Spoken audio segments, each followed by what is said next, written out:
Yo, buy what you like, rock what you like. Don't go with the hype. Because the hype is often wrong, bro. Would you agree? Really? Yeah, I would say so. Sometimes the case, sometimes not. I don't roll with it, bro.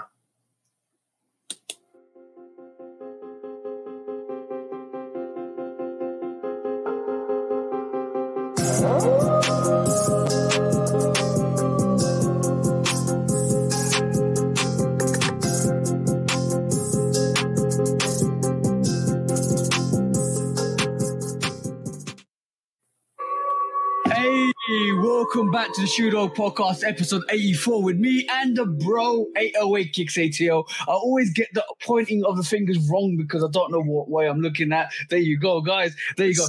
That's cute. It's cute. Go and follow 808 Kicks ATL. Go follow Lovekickscustom on all the audio channels in terms of the Google, Apple. We're on there, and also on YouTube and Instagram and on TikTok. All of that stuff, guys. Please do like, follow, subscribe. If you do like the content, please do share. Please put the notification bell on. And remember, like what I told you like last week, we're taking over, guys. We're taking over. We're determined and we're savage like beasts. Reserve. It's personal. Up, like Coach Brown said, it's personal. Yeah, it's personal. What's got you annoyed in terms of it's not the hype. The hype's never real.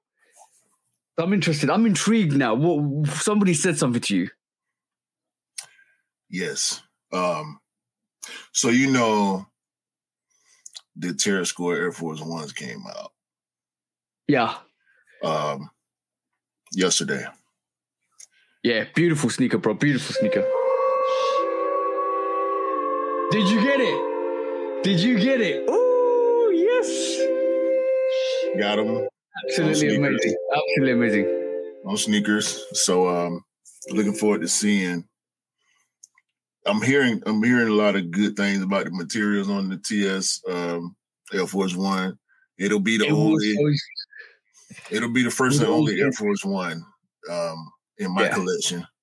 I used to do Air Forces back in the day, but I ain't really been interested in too many. The Wheat Mochas, I always bring up that Wheat Mocha Air Force One, bro. I love that shoe.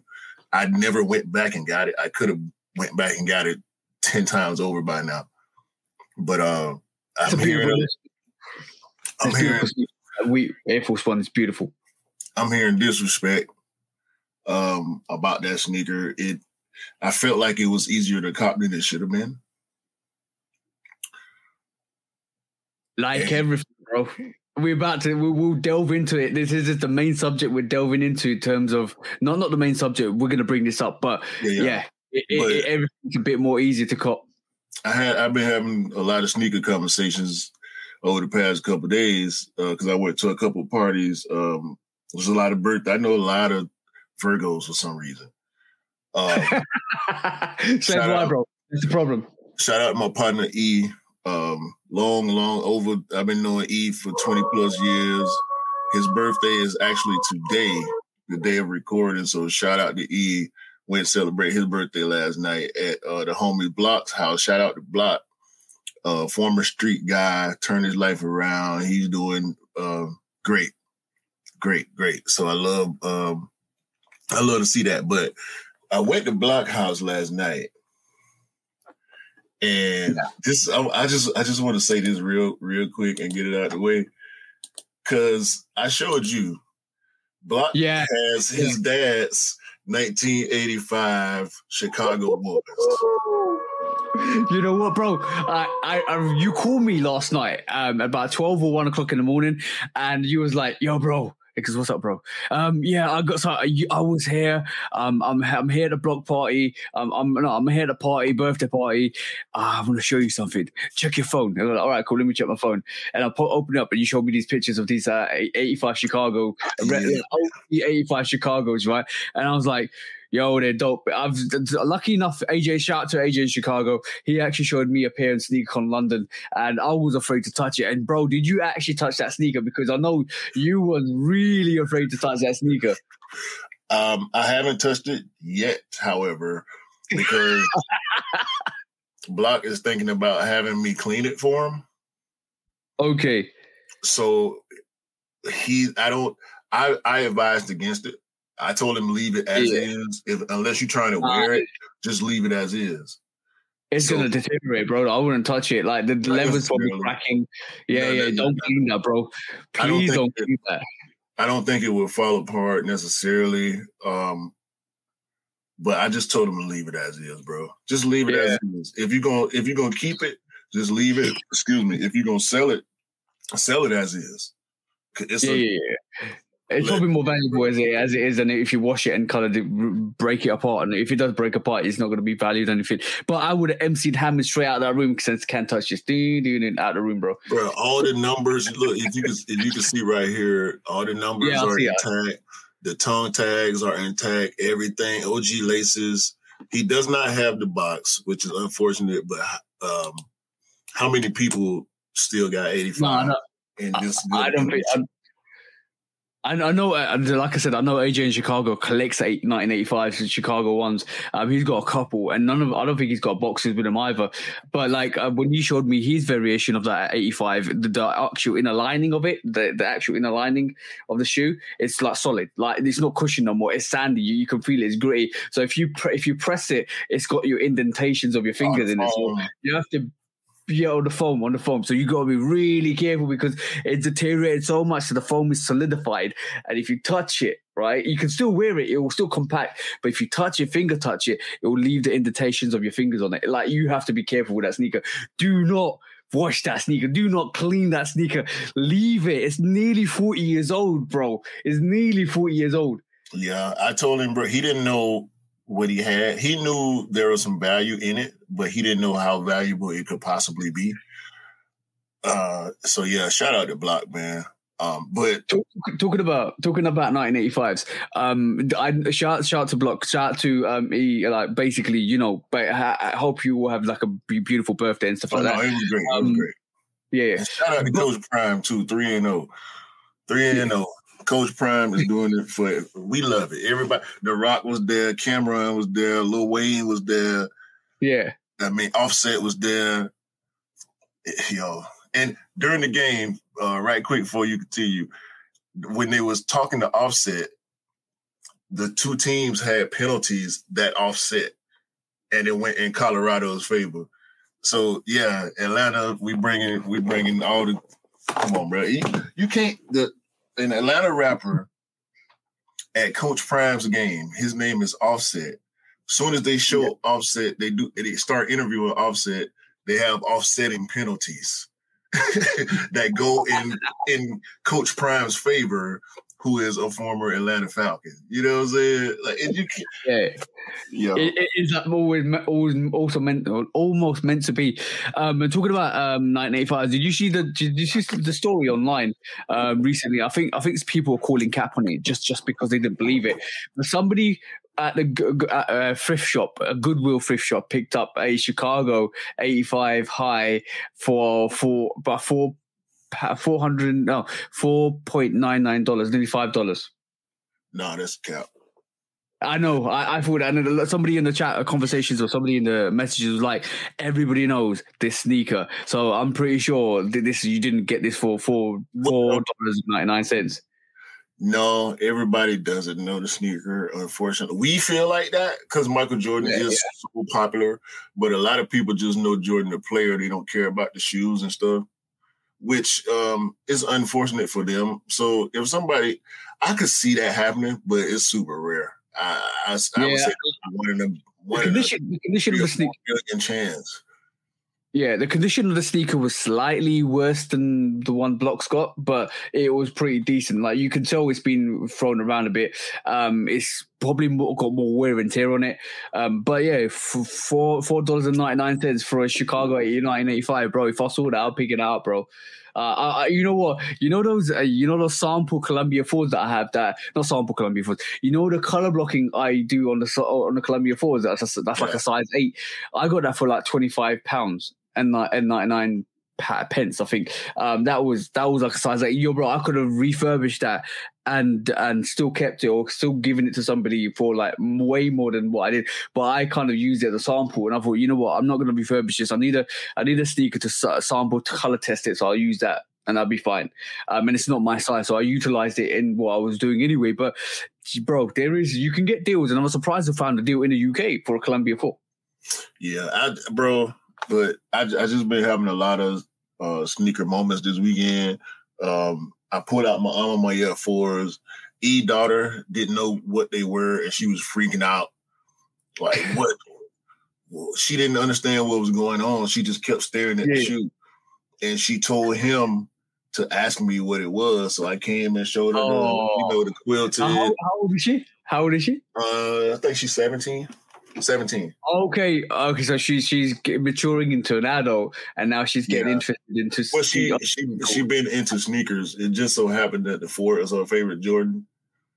So, fours, 1s, and 3s. I think fours, 1s, 4s, and 5s. 1s, 4s, and 5s. I think is what he told me. But okay, that's a bit different because I know. Like, let's be real. Well, we know. No. I know where you're going. 1s and 4s is easy, right? Yeah, no, Jordan 4s or Jordan 1. Shout out to Dave. It's easy. It's easy. It's easy. But 5s, like for a teenager, that's cool. So, but she freaked out. And then, Friday at Black's house, I had because these are a lot of my coworkers, so they know I'm the sneaker guy. So here come all the sneaker conversations, and I did get a chance to talk to my coworker about the situation, the Knight Rider 11s. Yeah. We'll save that for a main conversation. But remember that thought. Let's put a pin on that thought. Remember Knight Rider 11s. You're gonna have a laugh and join us in the main subjects because that's where it belongs. But we're gonna go back to my conversation that I was saying. 1s and 4s, right? So something like every sneakerhead that gets into Jordans and Nikes, like ends up looking at 1s and 4s first because they're the most common and renowned kind of silhouettes in terms of the Jordan range. Like I'm being honest. Like when I first started picking up Jordans, I was picking up 1s. And then 4s, and then 3s, and then it evolved to 5s. And then I realized I love 5s, and a black metallic 5 became my favorite 5, right? And that became my favorite silhouette. And then I thought, you know what, I stayed there, and it evolved to 6s, then evolved to 7s, and evolved to 8s, then 13s, and 11s, and 12s. And I'm like, I'm in a world of hurt here, bro. that is pretty much, and this is why I said majority, I would say maybe 80% of sneakerheads end up picking up 1s and 4s, and 1s becomes the most picked up silhouette in your 1s is so easy. 1s is easy because of mids and lows. It's easy. It's easy. Like 1's like such a, I wouldn't say generic sneaker, but like it's one of those sneakers that's so synonymous. Silhouette. It's synonymous. It's the most easily accessible Jordan signature sneaker. Even though we frown upon mids and retro lows versus OG lows and OG highs, it's the most accessible Jordan sneaker, bro. It's not. Everybody can wear Jordan 1s. They might not be the most popular colorway or the most hype colorway, but everybody can get their hands on a pair of Jordan 1s one way or another. Yeah, but if you can't get a high, you can get a mid. And then you can get a low. And then you can get a Zoom Comfort. And then you can get a Zoom Comfort, this and that, and you react this and that. Bro, I'm not joking. I haven't known a silhouette to be so saturated with different variations. And on top of that, you get the 85 cut, you get the reimagined cuts and all of that stuff. You get the suedes and the satins to give you everything, bro. It's just crazy. The Jordan 1, I would say, is the most kind of released sneaker in terms of the Jordan range. Yeah, as far as Jordans go, yeah. Nike got, they do a lot of 95s. They do a lot of Air Max in general. So I think on the Nike side, maybe the Air Max 90 Yeah. Might be kind of close, but the Jordan 1, bro, once you count mids and lows, no question. Let's even talk about highs, right?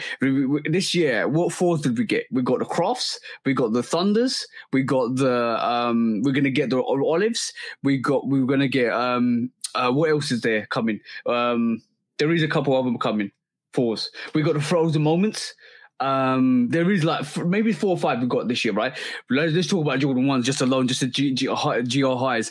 We didn't get the Marinas. The black wash, the pink wash. Last year. Marinas last year? I thought it was this year, early this year. No, the black and blue ones. That was not this year, bro. Not at all. I'm just everything's merging into one. I traded Marinas for Gatorades last year, so I know it wasn't. Actually, you know what I'm getting mixed up with? That green gorge, gorge green. That's what I'm getting mixed up with. Lucky Green, that's the one. But yeah, bro, I'm mixing up names again now. But there's so many Jordan 1s, that's a problem. And there's so many Jordan 1s. And even now, we're going to get satin breads. We're getting suede reimagined ones. Like, there's so many Jordan 1s in the higher variation. You alone is outnumbered. Like, we don't even need to talk about mids or lows, bro. It's 100%. No, but that's because of the way it is right now.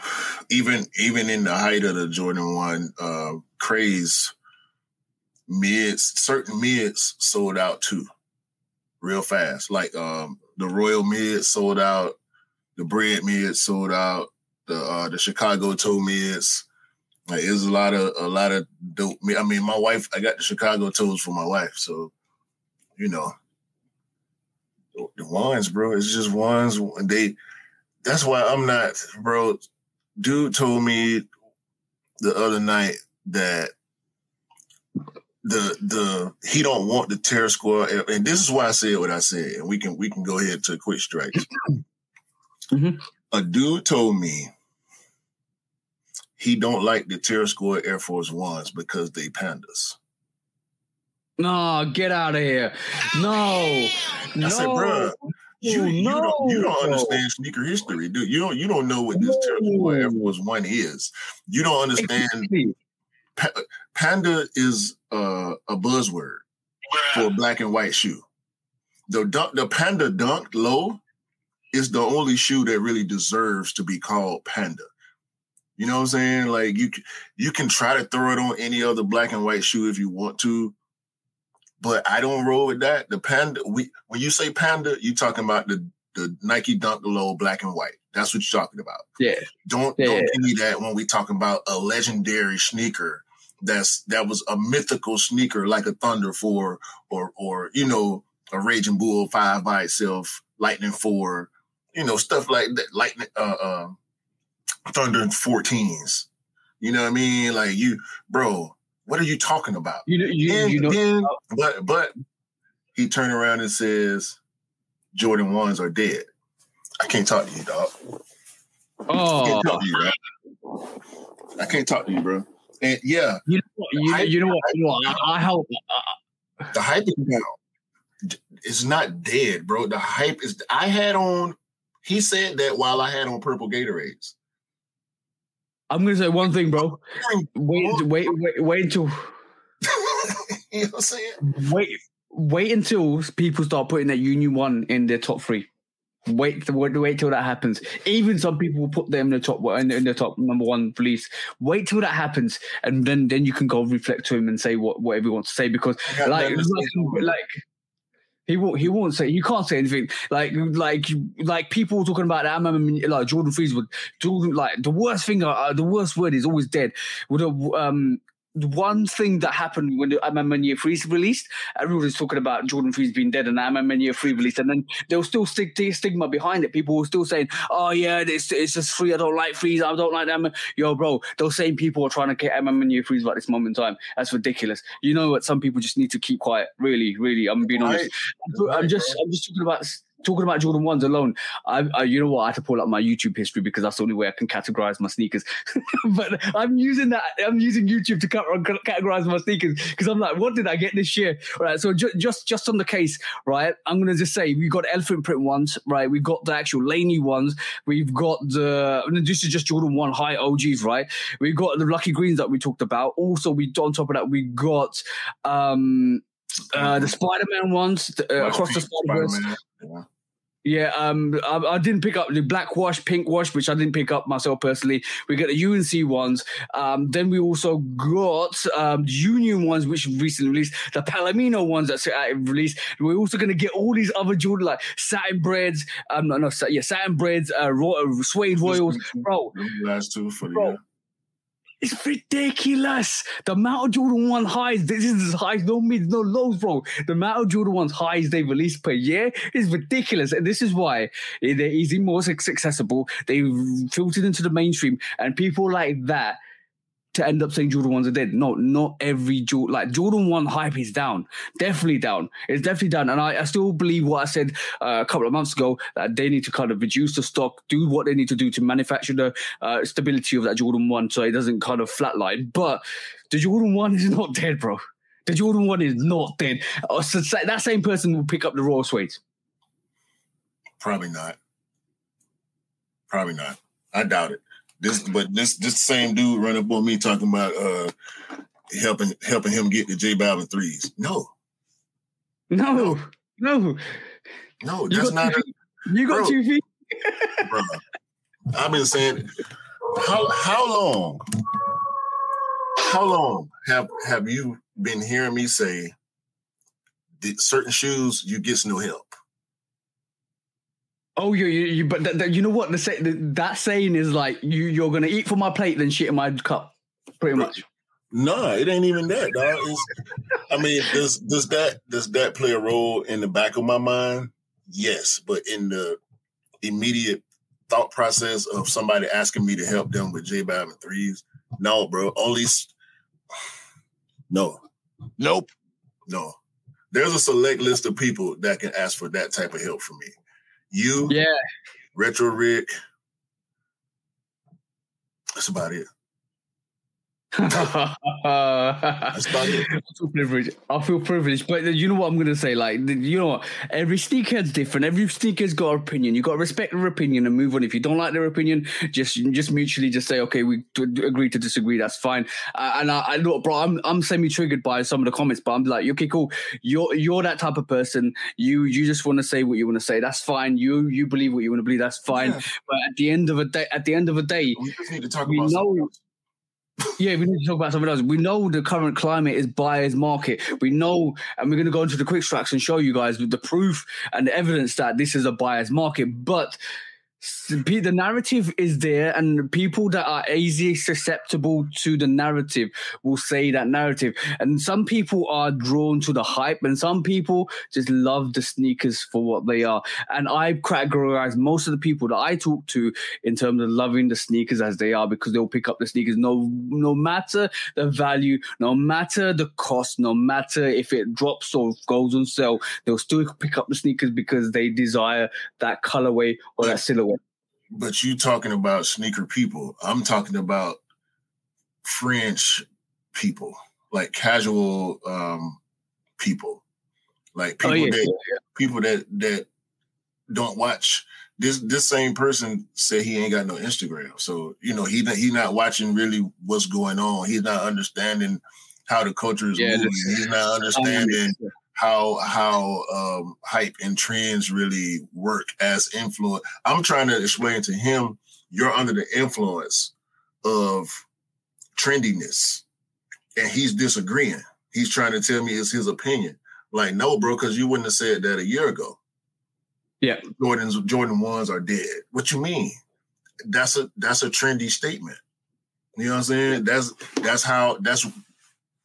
where the hype has died. That's where the trend has gone away. The trend is going towards Solomon. The trends are going toward New Balance. The trends are going toward Asics. You know what I'm saying? Bro, it's an easy off-the-cuff statement to say. Anybody can say that without backing it up. I know but you can't say that to me and think we ain't gonna have a conversation about it. I'm gonna screen you out the best way I feel possible, because if I consider you a friend in any capacity, I don't want you to go and repeat foolishness to other people. You know what I'm saying? Oh yeah. So, but talking about sneakers and being excited for sneakers, bro. I was talking to Scott this week, and he basically said you're just generically excited. In the live that me and Cam did recently, I said, yeah, bro, I'm always excited about sneakers. I'm excited about new things and innovations and new colorways and blockings, bro. This week was I was really scared this week that I wouldn't get the corporate Gotham. There was a situation that happened, right? You know, the airship corporate Gotham, we didn't realize it was going to be more of a global release, which was amazing because it meant a lot of people can get that sneaker. We haven't got the sneakers they released for that. I don't know if you guys in the States have got the sneakers they released for that, or not sneakers app released for that, but it hasn't come on the sneakers app at all. I had three chances to get that. 3 strikes and you're out, right? I missed it on BSTN when it came out because Dell sent me the message. He goes, "Oh, bro, it's come out." And I checked it 20 minutes later, sold out. Then I saw trash too. Yeah, but it was okay. It was okay. Dell got his sneaker, which is okay. Kicks.co.uk released it. I missed it, and then I missed all the releases on Friday. And I thought, you know what? I'll wait for the Offspring drop, because basically they said on their website it's going to drop on the 16th. On the 15th, bro, at 10:02. They dropped a message on Instagram saying in store now, corporate Gotham. They didn't drop them online. You know what I did? Went straight to the store. Yep, went straight to the store. Go put my t-shirt on, put my cargos on, put my shoes on, bang, straight to the store. Drove into central London, parked up at Selfridges. By the way, the car parking it was free. That's a secret, guys. If you live in London, you can actually go and park at Selfridges for half an hour or an hour for free. Go and do that. It's quite worth it if you want to go and pick up some sneakers from Offspring. But on that, right? I went there. I got there, and I was like, you know what? 40 minutes past the release, the shop opened. They didn't have my size, bro. And I was like, what? I was like, he asked for size 10 or size 11 US. He bought me a size 9.5 UK, 10.5 US. And I can fit a 10.5. I can get away with wearing a 10.5. It's fine. It's tight, bro. I got my every game's a 10.5. They stay tight. I can wear them, but man, they tight. But if my every game's 10.5, 10.5 as well, and it just fit me okay. I'm in between sizes. You're a little bit smaller. Yeah. Exactly. But on that, bro, like it was so phenomenal to get it in hand, to actually smell it. And Dell kept messaging me before, because when he got his on the day before, he was called me up at like 6 or 7 o'clock. This is how we are. We get really excited about sneakers. We get really excited when the bros pick up sneakers, because they end up calling you like Q did this week, and like Dell did this week as well. Like, yo, bro, have you seen these? It's like they start showing me in the camera, like, look at the suede, look at the Nubuck, look at the thing, like, bro, it's phenomenal. The sneakers, amazing. Look at the wrapping, look at the box. It was so dope. And then when I got it in hand, I felt the same. And you know what? It doesn't matter. That sneaker's not going for much over retail either. But it was more like a Terror Squad, but it was harder to get because it didn't come out officially. And even the Terror Squads came on that. Yeah, it was very limited over here, but I know it wasn't in the States. But it was. But again, bro, we just at a place, and we gonna get more into this also. We just at a place right now in the game. We predicted once we started seeing the trend change, especially when Jordan 1 highs started to be easy to get. We knew then that it's shifting in a direction trending downwards, right? So we all started making our predictions, this amount of time is going to look like this amount of time. Bruh, that corporate got them airship. It was harder to get than the average release, sure. But this is not what we used to. I'm speaking for the amount of W's I see, and it's all shoe dogs, right? It's Mr. V, it's Mr. Miller, it's Gabe Fortson, it's the guys that know how to get one sneaker, yeah. Right. But the amount of other people that, have hard times with collabs and they're not getting to everything that's hot or hype. I'm seeing a lot of people with their corporate goddamn airship, bro. I know. And the people that want to wear them as well. People disrespecting the airship silhouette in general, you know what I'm saying? Bro. Because I think it's tied to the Jordan 1 at this point. Yeah. I'm gonna say it tight. You know what? The name switched on the airship when going from Nike airship to a Jordan airship has done it massive help. It has done it massive help. Like I would say the conventional Jordan airships aren't getting as much push. Like they're still going on sale. But we're talking about every game that's hard. There's no way. They really cheap on resale. The every games is like below retail also. What's another shoe? The Khaled's. The Khaled 5's like $150, bro. No, it's $130 here, bro. Crazy. No. The white pair is doing well. The Crimson Bliss massively produced, and it's not doing well. That's the two differences. But Joe, I'm just gonna say, I had the same. Hey, I might have to go back in. Do it, bro. Feel the force. Be the force. Put the Khaled's on. We the best. I have to go back in for the bro. Because they dope. My pair was just messed up, and I was like, all right, well. Hey, bro, you save some money. That sneaker, I just felt like it wasn't gonna make or break my collection. No one sneaker makes or breaks your collection, right? No. But it's always nice to have something special. I feel that Khaled is so special. And it's so undervalued at this moment in time. Like I do feel like, bro, in a couple of years. I respect that sneaker so much, but I just don't feel like I'm gonna wear it, bro. It's just not my swag, dog. It's not. I can make it work. Yeah, I can make anything. Yeah, make it work. But bro, it's different. It's different. That's what it is. It's different. It's definitely different. It's about different, bro. I got a lot of different stuff. I was just telling E that when he saw the unions, he like, bro, that looked like more of my type of sneaker than your type of sneaker. I told him I didn't even want to do it in the comments. I had to call him. I said, bro, I don't think you know my collection as well as you think you do. Yeah, I'm gonna say there's some unique sneakers. The homage to Holmes Jordan 1s is a unique sneaker. The What the 5s is a unique sneaker. The What the 4s is a unique sneaker. I would say the Crimson Bliss Jordan 5 Khaled's is a unique sneaker. The Corporate Gotham's a unique sneaker. The Biohack 1s is a unique sneaker. The Rui 8s is a semi-unique sneaker, but it's more of a weak colorway, but it's not radically different. The Rebellionaire is a unique sneaker, bro. When you pull it out, people are going to look. That's the type of sneakers that I just so unique. I love because it's like, yo, bro, let me just put something nice on. Let me just rub my hands and see what comes out of the tray today. Speaking of which, let's go and get and start knocking off these quick strikes. Let's go, bro. Have you? Shout out to shout out to London. The Netflix Lorenzo G mashup Air Max 95. Yeah, I saw this. Yeah, I saw this. It's based on Top Boy. This is a man's shoe right here. You know what I'm talking about?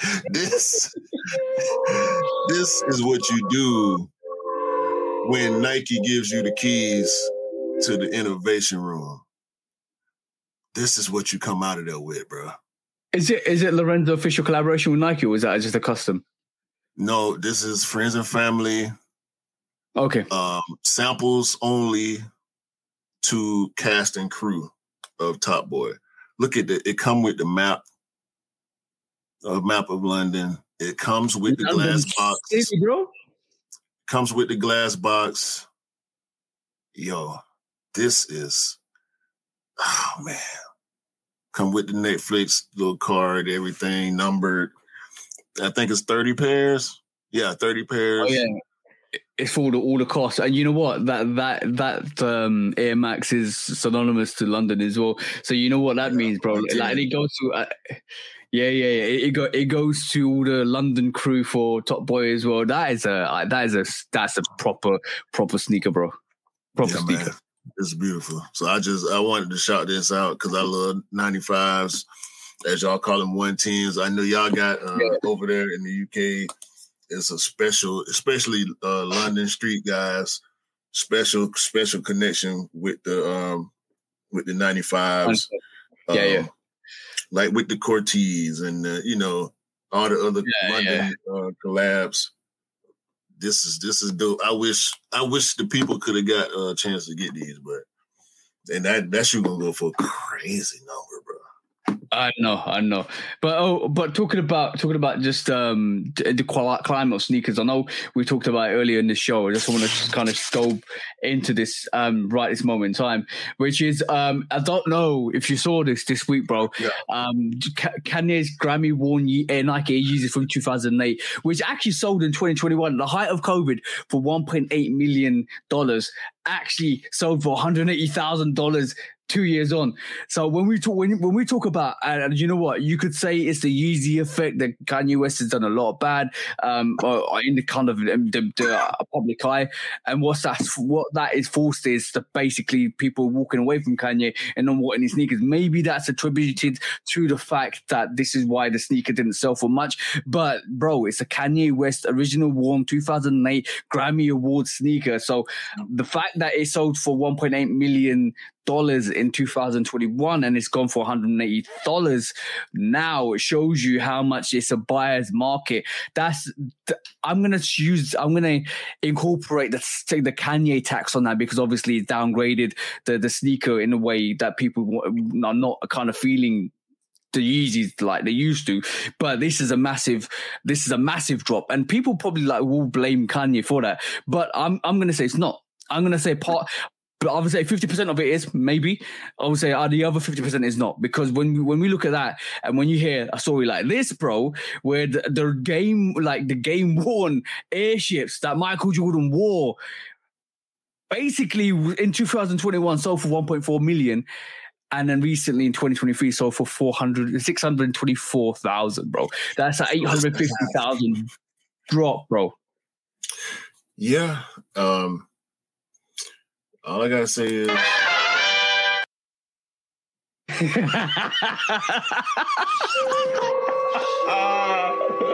Conrad Bourrier starts again, or was it Calamitous Jones, bro? One of the two is out here messing up the bag. But yo, bro, I'm gonna say generically at this moment in time, it's a buyer's market, definitely a buyer's market. A lot of sneakers are sitting, a lot of hype sneakers are more readily available. A lot of people are getting the sneakers that they want, which is beautiful. But the fact that statement items, substantial, iconic items are not selling as well as they did, because obviously it looks like the bubbles burst from when we were with COVID, and people were more focused and at home with nothing to do, which would then they were focused on things like Pokemon and sneakers and all of that stuff, all of the stuff that was more collectible. And this is why we saw sales massively increase for like nostalgia stuff like Jordan worn or Kanye worn. Once again, this is a previous conversation we had about auctions, and the point I made that I still stand on about this type of news. This is a memorabilia thing. This is not a sneaker thing. Yeah, exactly that. So exactly that, bro. I can't say how much the current climate in the sneaker culture affects these type of things. I think this is just bad business. This is just bad investing right here. If I were to buy that airship for 1.47, why did I buy it? Did I buy it because I love sneakers? Did I buy it because I love Michael Jordan? Did I buy it because I love Nike? Because it's memorabilia at that point, bro. If you got, listen, Fat Joe, Khaled, Lil Yachty, Offset, Mayor, like the big sneakerheads, they not finna give you 1.4 million for no game. I know. You know what I mean? So that's to me, that's just bad business move. That's bad investing. It's bad timing trying to get off of it. Like you can kind of watch the sneaker market and gauge the type of interest on this stuff, but the average sneakerhead ain't playing with 624,000 either. So, you know what I'm saying? So no, the thing is, what I'm trying to do, bro. I think for the person, it's like stocks, bro. The last person bought it for 1.4 million. The next person bought it for 624,000. So that's a come up. You know what I mean? Hopefully it'll go up in the future over 624,000. But if they don't, then that's hopefully the person bought them because they want to keep them. You know what I mean? Yeah. But the thing, what I'm trying to allude to, bro, is basically like in COVID, and then this is why I said the bubbles burst, and there's major things that indicate that, like in terms of what our climate is, it's like cost of living is quite hard as well, and things are more expensive, and this is what's contributing to less people being in the different spaces that they were in during COVID. When I said during COVID, a lot of people had more money accessible because they weren't doing a lot of things like me, you, and E. And no, I'm not trying to dispute none of that, bro. I was making a separate. I know. But what it is, the same people aren't around in the same spaces, even in the sneaker world, even in the crypto world, even in the nostalgia collectible world. Yeah. So that's different. So when somebody's trying to sell that Airship or that Yeezy, and especially the Yeezy took a massive hit. You took about 90% discount on that Yeezy. But when somebody takes a hit like that, you're wondering, why did you sell it? Like you said, bro, why are you selling it 2 years later when you can actually sit on it? Wait for the why did you buy it? Back on it. And exactly what I think is regret buying now, because they realized that fact that maybe it's not as valuable as they thought it was, because they probably got evaluated and it came down to what the price was, bro. You shouldn't have put it on the auction. Now I'm wondering Now I'm wondering those Jordan 13 breads that actually, the game worn Michael Jordan 13 breads that actually sold quite a lot. Is that the true representative price? Because they actually got brought in the current climate. So maybe that price is more reflective to what that sneaker value is than what we saw in COVID wise. That's different, because these were Jordan's championship shoes. Yeah. So this game worn Airship, yeah, he wore it in his rookie year, but ain't no championship attached to it. Ain't no mystique. The level of mystique, there is mystique tied to it. Don't get me wrong. Is it signed? Yeah. It don't look like it's signed. So no. It's levels, bro. It's levels. And people, yeah, I agree. Seem like these people just made bad decisions. They bought them for the wrong reason. They tried to sell them at the wrong time. Exactly, bad decisions, but it's just a consequence of being in this kind of arena. I think you got to make good decisions, very good decisions, and you can't waste your money. But it does look like during COVID, a lot of people went crazy. Let's just be honest, bro. All right, cool. Moving swiftly on, bro. Do you want to talk about the book chapter ones, bro? I do want to talk about these books. A lot of people talking reckless about these, and I disagree. We talked about these before, not knowing that this was the official release. I'm not mad at these at all, knowing the inspiration. They inspired by Air Force Ones, Blazers, and Jordan 1s. How else they gonna look? You know what I'm saying? When we first saw it, what did we say? It looked like Air Force One Pro Tro or something, right? Yeah. Didn't Drake wear them in his recent concert or recent fashion show or something like that? Yeah. He gifted Drake a pair. He pulled up to, I can't remember where they were, but Drake been on tour all summer, smashing, making all the money, money. But Book pulled up because Book and Drake rock with each other. Drake rock with Kentucky. Book Kentucky alum. He pulled up, gifted Drake a pair. Drake immediately put them on, rocked out with them. The whole show gave the crowd a preview, pulled his pant leg up, talked about him and everything. So I like these. I like the details on them. Yep. I like the 96 on the inside of the pull tab on the back. He actually got book on the front, which I love with the Nike swoosh. The colorway is cool because he played for the Suns, so it makes sense. Yeah. Because they're purple and orange. I love the pull tab. The way they put all the extra tabs inside. They look like it looks super thick, bro. Yeah. Look like pages to a book. So I'm rocking with these. I like them more than the Jaw ones, actually. Ooh. And I'm seriously considering getting a pair of these. Maybe not the orange ones. I like the black ones, even though the black ones look a little different. This orange pair is dope, though. I like him. Yeah. It looks up. I give him a 4 on a scale of 1 to 5 as far as first sneakers. Yeah. But I like them. What you think? I like them too. I definitely like them too. There's another sneaker. There's another signature sneaker we're gonna look at, but then I'll have to kind of ask you a question. But moving swiftly, I like them. I do think they're dope. Moving swiftly on, bro. I need to know. I need to know the full story about the 650 Joe Fresh goods because I think we got it wrong last week. Did we?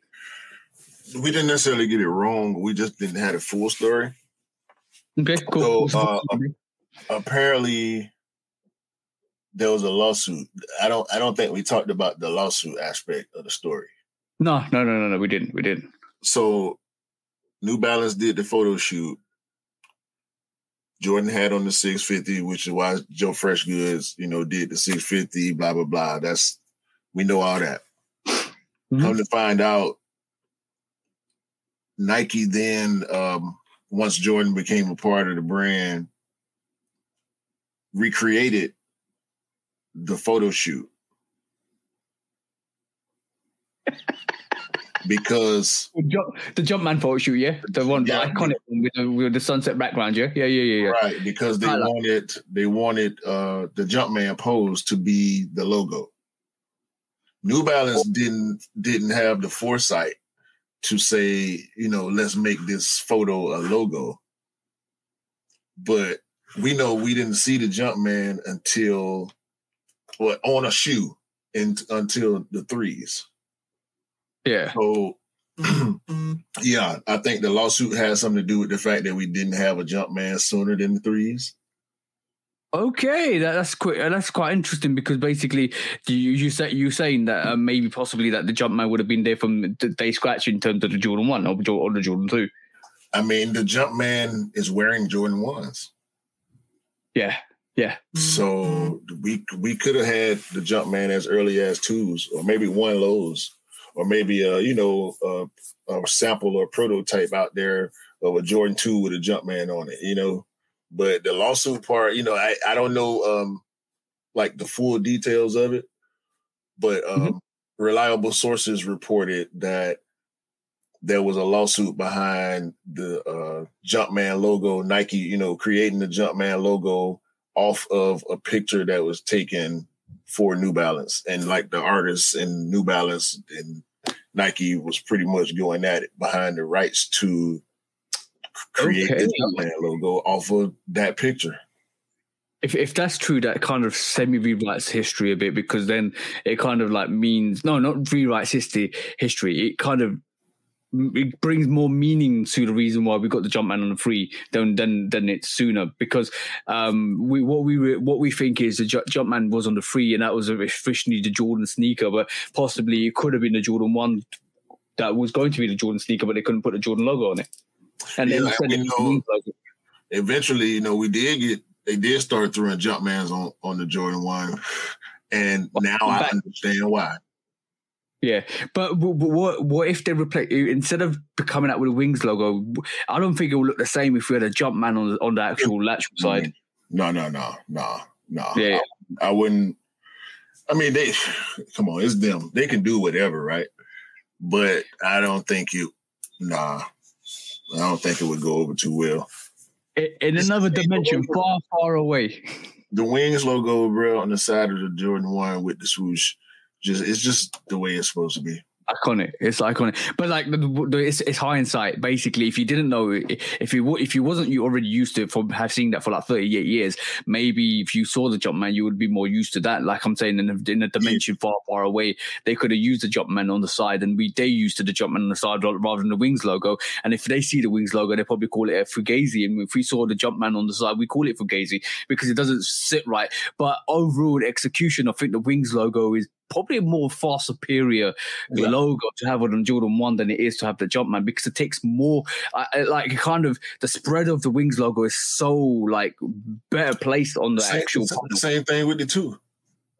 I don't want no Jumpman on the front of the Jordan 2. The Wings logo is perfect on the front of 2s. Whether you like the colorway or not, when you just look at the silhouette, if you looked at a triple white Jordan 2 or a triple white Jordan 1, their Wings logo belongs where they are. You know what I'm saying? You can't beat it, bro. You can't, whether it's a patch, whether it's embossed, debossed, you can't beat it. Just like a 4. The Jumpman on the front of the 4s, you can't beat it. If that was a Wings logo, it would look odd. It would look odd. And that's me saying, like, we're so used to what we're used to. If it wasn't the same, we'll be not used to it. Facts. Yeah. So I want to straighten that out, man, and let for those of us that didn't know or didn't hear the news on that whole situation, it was a little bit deeper.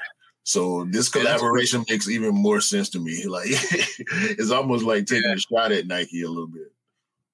Yeah, it's kind of interesting that like I kind of like learning a little bit of facts like that. But talking about facts before we move on to the next quick strike, bro.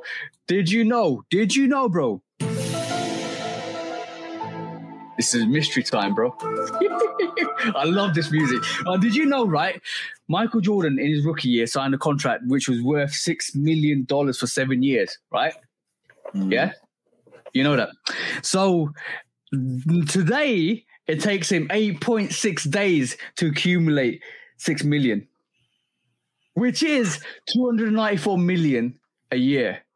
Now imagine, that's crazy. Imagine it takes him 8.6 days to accumulate the same he did in the rookie year.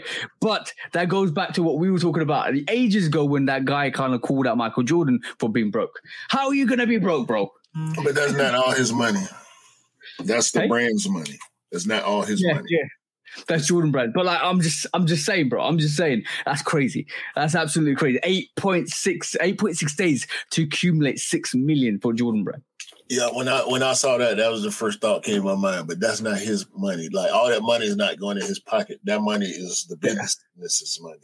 A lot of that money is being allocated to infrastructure and payroll and research and development and all that. So. But come on, bro. Like you said, that's why we ain't really want to go for it. Say it. You want to say it. You really want to say it. I mean, we know he paying himself, but come on, bro. He sure he's a bastard, but he ain't a broke. I was waiting for you to say the bastard goat himself. I was waiting for you to say that, bro. He's the bastard goat. You got to put the goat. I mean, whether you like him or not, he ain't broke, bro. He's not broke. He might have got played. He might have got played on that deal for real, but that don't mean he broke. Nah. As rich as some other rich guys. Yeah, exactly. You look, that's a different league. Let's leave it there. Let's be honest. That's the billionaires, millionaires league. We're not even touching that at the moment. You never know what could happen next or tomorrow, or next day, but we're not touching that at this moment in time. But talking about sneakers, bro. It's time. We looked at this. You were telling me about the Gore-Tex Jordan 6, bro. Yeah. I don't know how to feel about this colorway. It's a women's exclusive. It's going to be $250. It drops on the 29th of November. $250 for you guys, probably $225 probably 250 to 220 here. I can understand why the Gore-Tex, like even with the Gore-Tex 5 that they did, that was actually more expensive. It was a women exclusive as well, and that was like 190, 195, something like that. Why do you keep doing Gore-Tex women exclusives? I don't understand. But anyway, hopefully they come in extended sizes because this is a really neutral colorway. I'm not a big fan of the colorway with the purple up top and the green on the bottom. I don't understand that. But wasn't there a colorway like this recently with the Jordan 6? That was the Jordan 7. Sorry, that's my mistake. Right, that was the Beffy. Yeah, and also you can kind of say that the Afro beats. Afro, yeah, the Beffys were tan and orange with the Huarache, the Huarache twist on it. But actually that was a 7, with the Huarache twist. Yeah, 7. But these, I respect these. It's the first Gore-Tex 6. It's nice. This TJ shoe right here. I think this is a TJ shoe. Am I wrong? No, I'm not. I'm actually veering away from it for some reason. You like Travis's. Yeah, exactly. That's what I'm saying. Like, I'm being a bit more selective because I like the colorway. I don't understand the purple. I like the colorway. I do like the colorway. The gray with the actual tan wheat colorway on this is good. The Gore-Tex is really good for winter. I had the winterized 12s. I smashed them to bits. I've got the Gore-Tex 5s. I've got the threes as well. The threes are beautiful, bro. Yeah, the 4. I got 2 winterized 4s. I actually used one, and I've got one nice. The winterized 3s, bro. The colorway on that is so good. Like, it's a theme. Think about it. Yeah. We're getting these this year, right? Last year it was the 3s, similar colorway. Year before, 14s, similar colorway. Yep. So I don't know if I'm cool with the winterized, the boot khaki color, but it's going to be a really warm sneaker because it's all inner lined, it's all heavily padded, it's all kind of rebuffed so you can actually wear it and keep your feet warm in the winter. Especially in the UK, it gets really cold. But I don't know, in hot climates, I don't think it's going to sell that well. But the winterized 6 is good. Like it's a dope. The Gore-Tex, like we're going to call it the winterized Gore-Tex 6 because it's going to be a tank of a sneaker.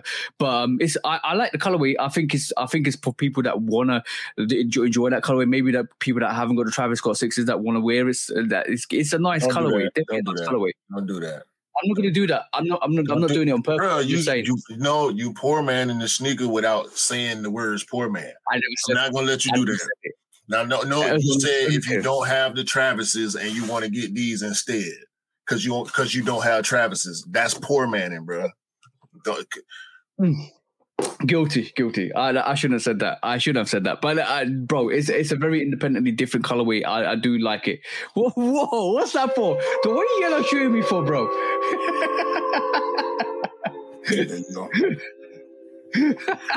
Oh, my bad. Man, we frown upon poor manning, so I can't let you get away with that.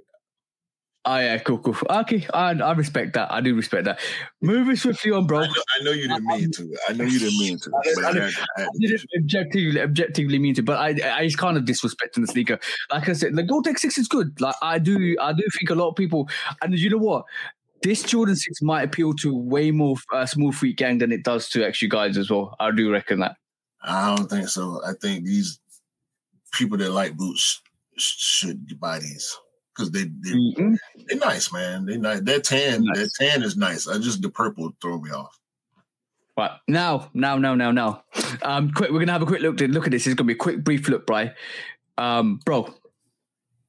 This summer 2024, Stop. the Latte Jordan 1 High OGs. Stop it. I know. Jordan Brand. Stop it. Stop.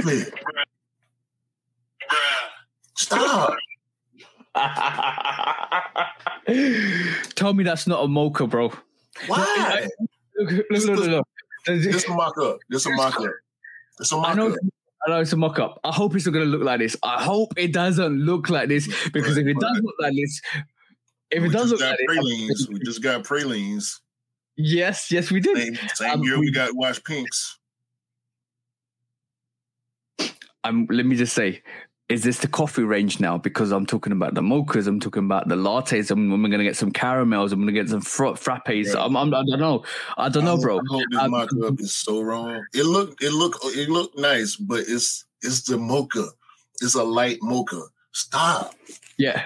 Stop. Bro, what would make this different if they actually had the white panels near the actual ankle black?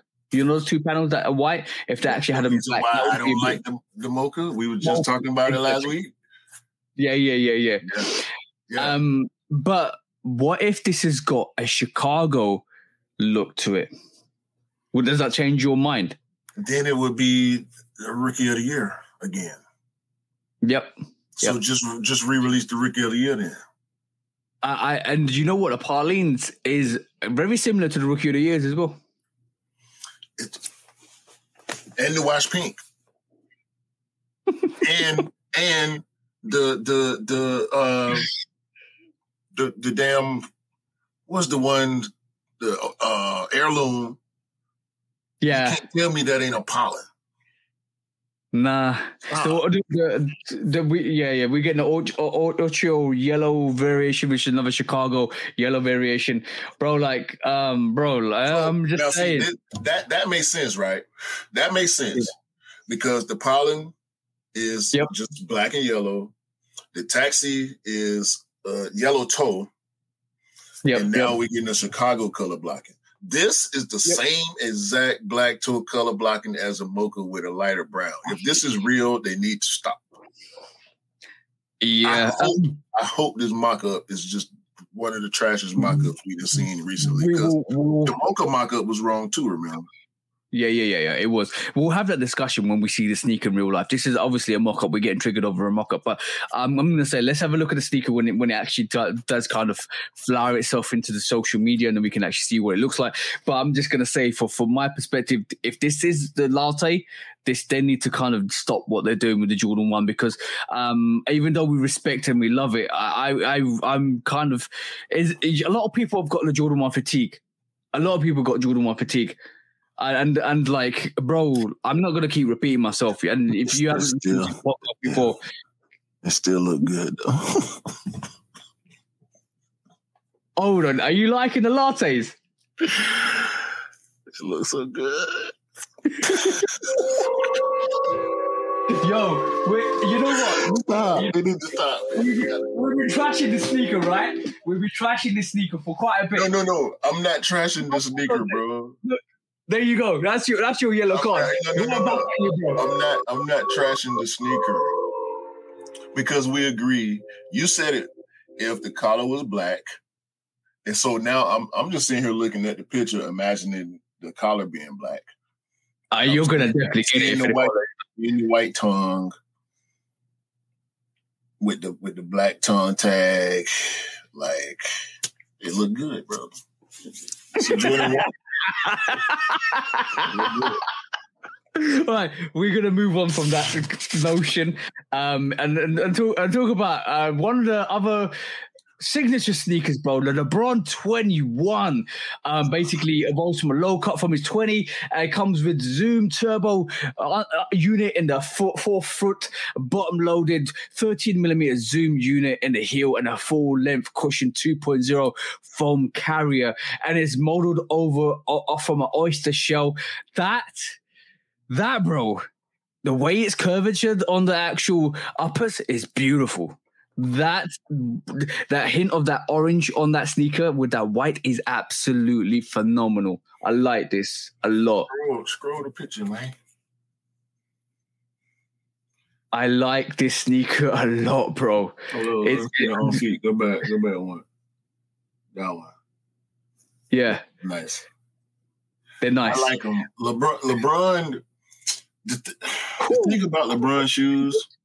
Yo, bro, look at the inner lining. Look at the inner lining, bro. Yeah, it's got like a cage in it. Like what's the shoe? It's kind of like a bacon. The Gary Payton, the gloves with the ribs on it. Yeah, 95s. Yeah. This is probably one of the hardest Jordan LeBron sneakers to come out since Jordan the 20. LeBron? I like the 20. No, not Jordan LeBron. I mean LeBron. I just said Jordan by accident. We in Jordan mode. We in Jordan mode. Nobody heard it. Nobody heard it. Don't worry. So the LeBron 21 is dope, bro. I thought the LeBron 20 was good, absolutely good. This is phenomenal. This is really good. The thing about LeBron shoes is they always look the best on his feet. Yeah, also what you find, I got LeBron 15s and I got all the others like South Beaches, Big Bangs and stuff like that. But what I do say, LeBron, the cushioning with the LeBrons is higher. So even with the 15s, it feels like you're higher up off the ground, and it's a bit unstable. Yeah, you are. You're a bit unstable.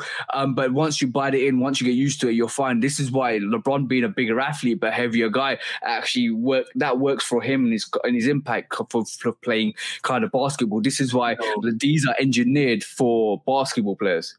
And LeBron, what's the opposite of pigeon-toed? He when he walks, his feet go outward. Yeah. The way he walks, because like I walk straight line. Like my feet kind of kick out a little bit.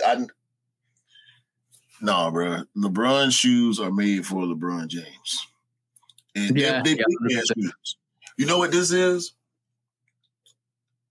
This is if Shaq's shoes were super duper popular, more popular than they were. They were popular when they came out. Let me not hate like that. But like we know, normally the bigger guys have trouble with signature sneakers, traditionally guards, because the flair, the difference in flair and the style of play and all that kind of stuff, go into design, because big dudes need more structure. They need more function.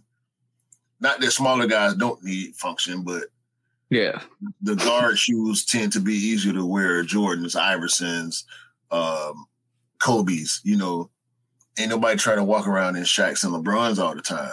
Like the couple of LeBrons I just stuck my foot. I had the 17s graffitis. I love that sneaker, bro. I had to sell it. Oh, yeah. I love the sneaker, bro. I had to sell it. It made me. Yeah. The OG graffitis, the LeBron 4 graffitis about to come out too. They about to drop it in a week or so.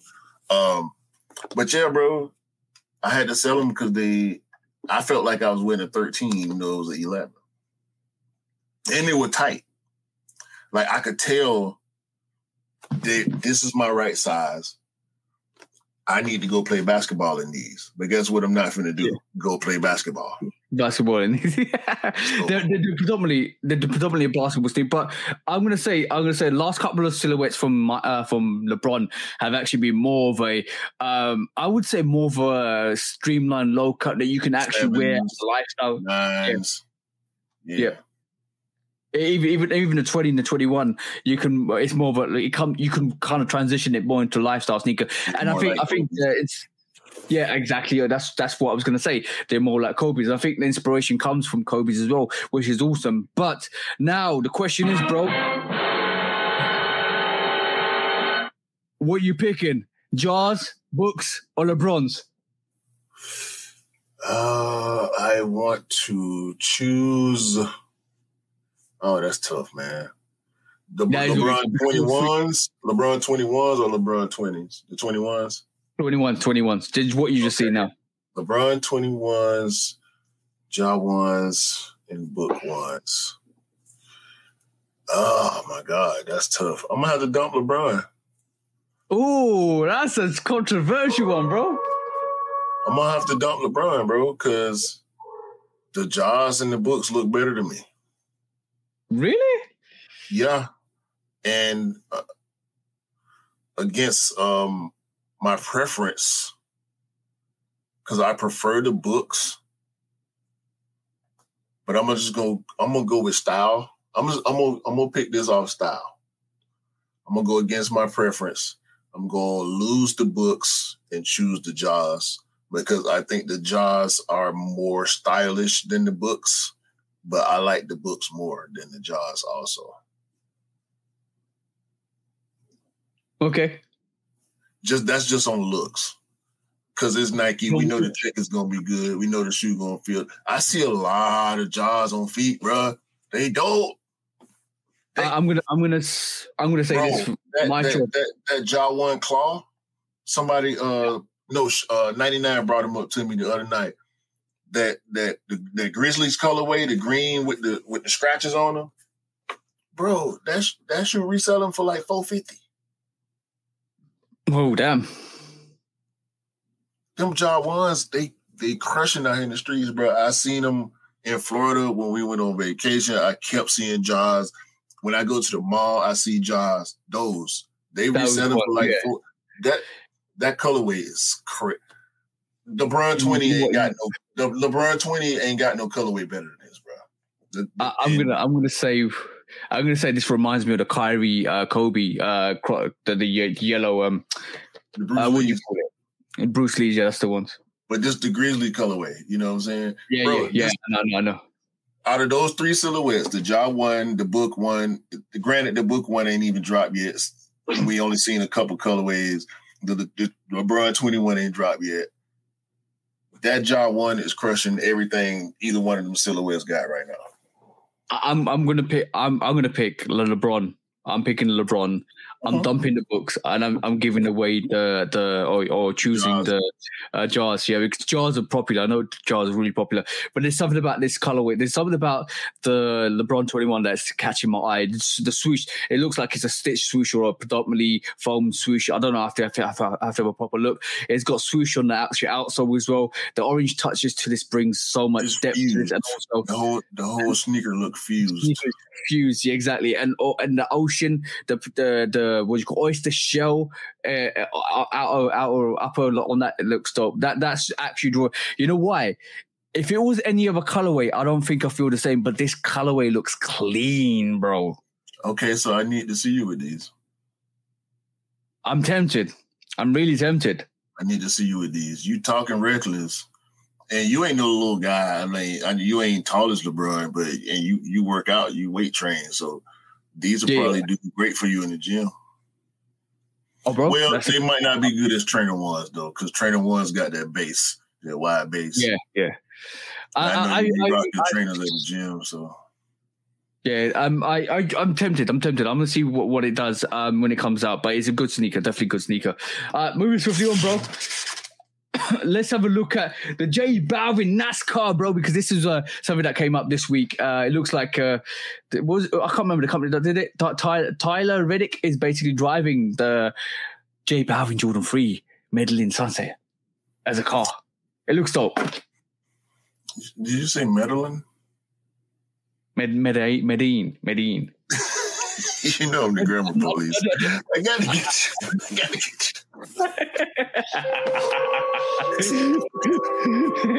Last week it was Rihanna. Nah. You know I gotta get you, bro. It's me. It's not you. It's me. Yeah. But yeah, this is dope, bro. I wonder why they rolling with Toyota. I never liked the Toyota, the look of the Camry stock cars, but the color scheme is dope. J Balvin pulled up, MJ pulled up, and they both had the threes on. It was so dope to see Mike actually wearing the J Balvin threes. Mm-hmm. It just made me smile, bro. It made me smile. This is one thing about Michael Jordan, the bastard GOAT, that I always love.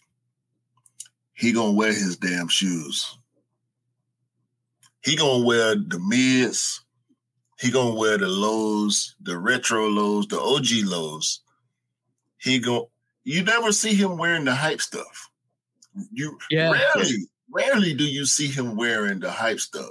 But because he was pulling the Car Master shoe, he knew J Balvin was going to be there. So he repped the brand. He repped the collab. And it was a beautiful scene to see him and J Balvin hugging. They both got the threes on. The car is there.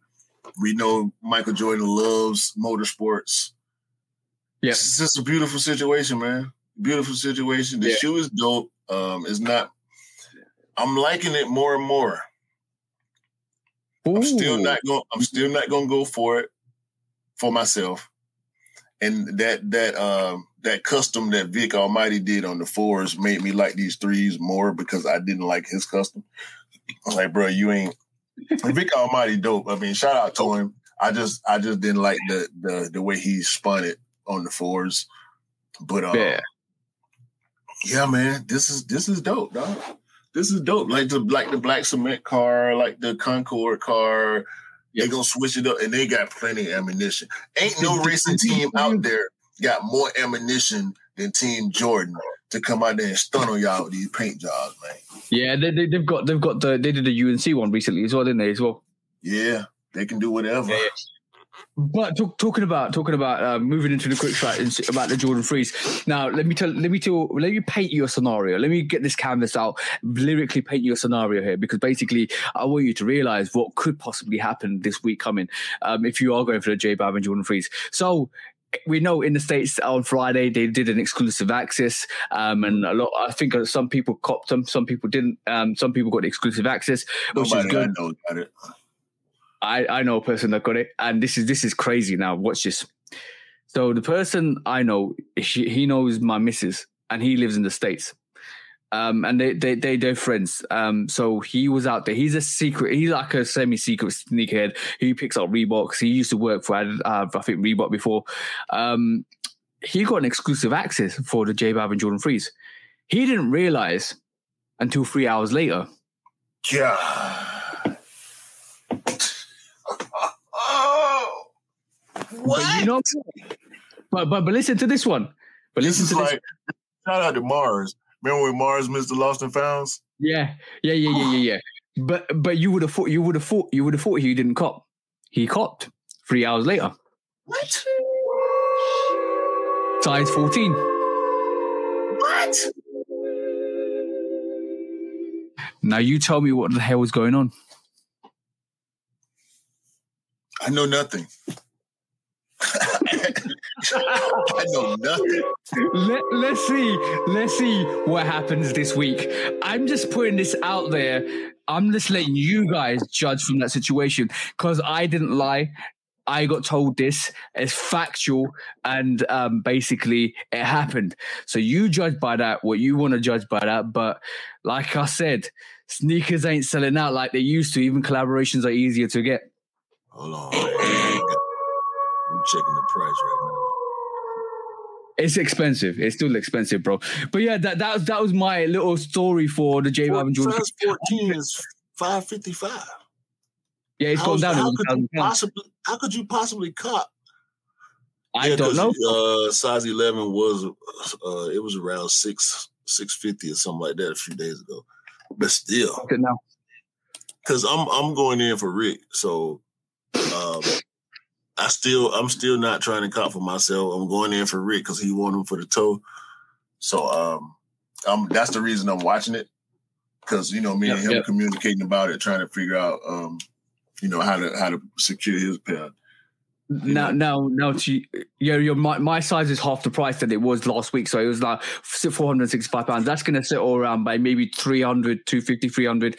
But basically, when it releases, I'm telling you, bro, that story's no lie. It actually happened. 3 hours later on a size 14 exclusive access, and he still copped. In the US? In the US, bro. How does that happen? That is miraculous. Bro, if this definitely happened, but everybody's saying the sneaker's limited. Bro, this might Khaled. That would be a good thing. Yeah, and also on top of that, I want that to happen. Yeah, and also on top of that, I don't think that will happen. I think there's going to be a sneaker that sells out. But I was surprised when I heard that because that shocked me. I was like, no, you're lying. And I saw all the receipts. I know that's true, and that actually happened. And I got him signed and all that stuff. He showed me the dates, the times, all of that stuff. But I'm telling you, this happened. This actually happened. So if that's true, it might be an easier cop. Let's be honest, it might just be an easier cop. You don't know. We don't know the sneaker market, and also on top of that, the sneaker is like what 225 there, not 250 there. Sorry, yeah, 250. Yeah, 250. So basically, that's going to be 215 to 220. It might be putting off a lot of people from that actual price.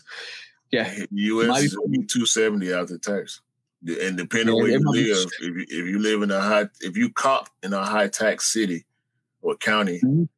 You could be looking at anywhere from 270 to 280. Yeah.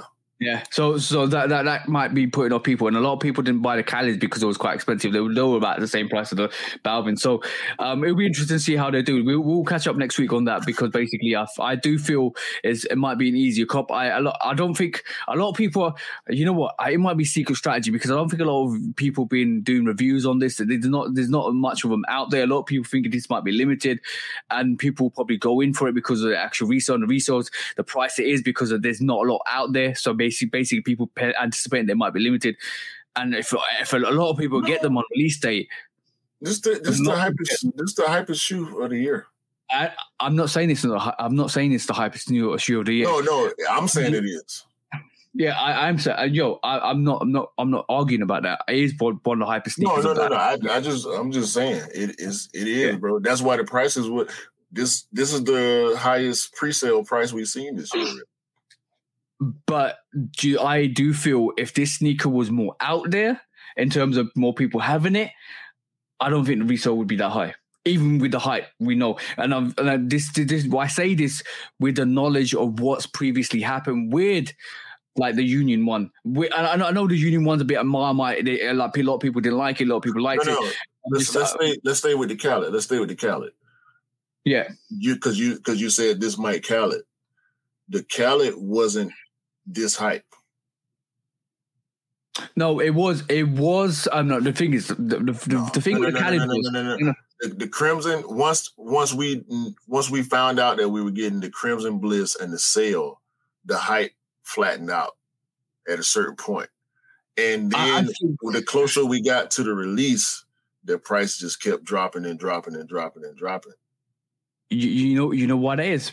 We're a week out, and they still 400 plus. Yeah, let me tell you why that is. The Khaled was more out there, people getting it, gifting it. Yeah, no. He run around, spread them around, just like Fat Joe's doing with the ones, and they not going for money. They going for like 200. Yeah, and this is my whole point, bro. Not a lot of people have got these Balvins in hand. I get what you're saying, but that from what we know as sneakerheads and copping, and especially these high heat cops that we go for. When that happens, the odds of this sneaker being like the Khaled release reduce. Yeah. No, only like the thing is, the way I look at it is if this sneaker comes out and there's the same quantity as the Khaled's and basically everybody gets them, the resale is dropping automatically. Are you saying that you think that they made as many of these as they made Crimson Bliss Khaled 5s? I'm asking you yes or no. Do you think they did or not? I think it's in between the sale and of Crimson Bliss. I think they've been pulled back from being seeded to people because of what happened with the Khaleds. I believe that there's more stock than we believe there is, and I believe, and the only reason why I'm going on that is because of what happened like on Friday with somebody copying that 3 hours later. I believe like if it was super limited, then that guy wouldn't have copped it 3 hours later. That's super. Not like we're not talking Travis Mocha. We're not talking Olive. No. We're not talking. I personally think there's enough pairs to go around for this sneaker. Okay. For people that want it. Okay, we'll see. We'll see next week. I would not be talking like this if that situation didn't happen on Friday. I would be saying no. I understand your logic on that piece. That's why I asked the question. I wanted to get a yes or no from you. It sounded like a no because you said between, so that's a no. Yeah. There aren't as many of these as there are Khaled Crimson Bliss. And that may be why the price is where it is, and we haven't seen as many people with the pairs already.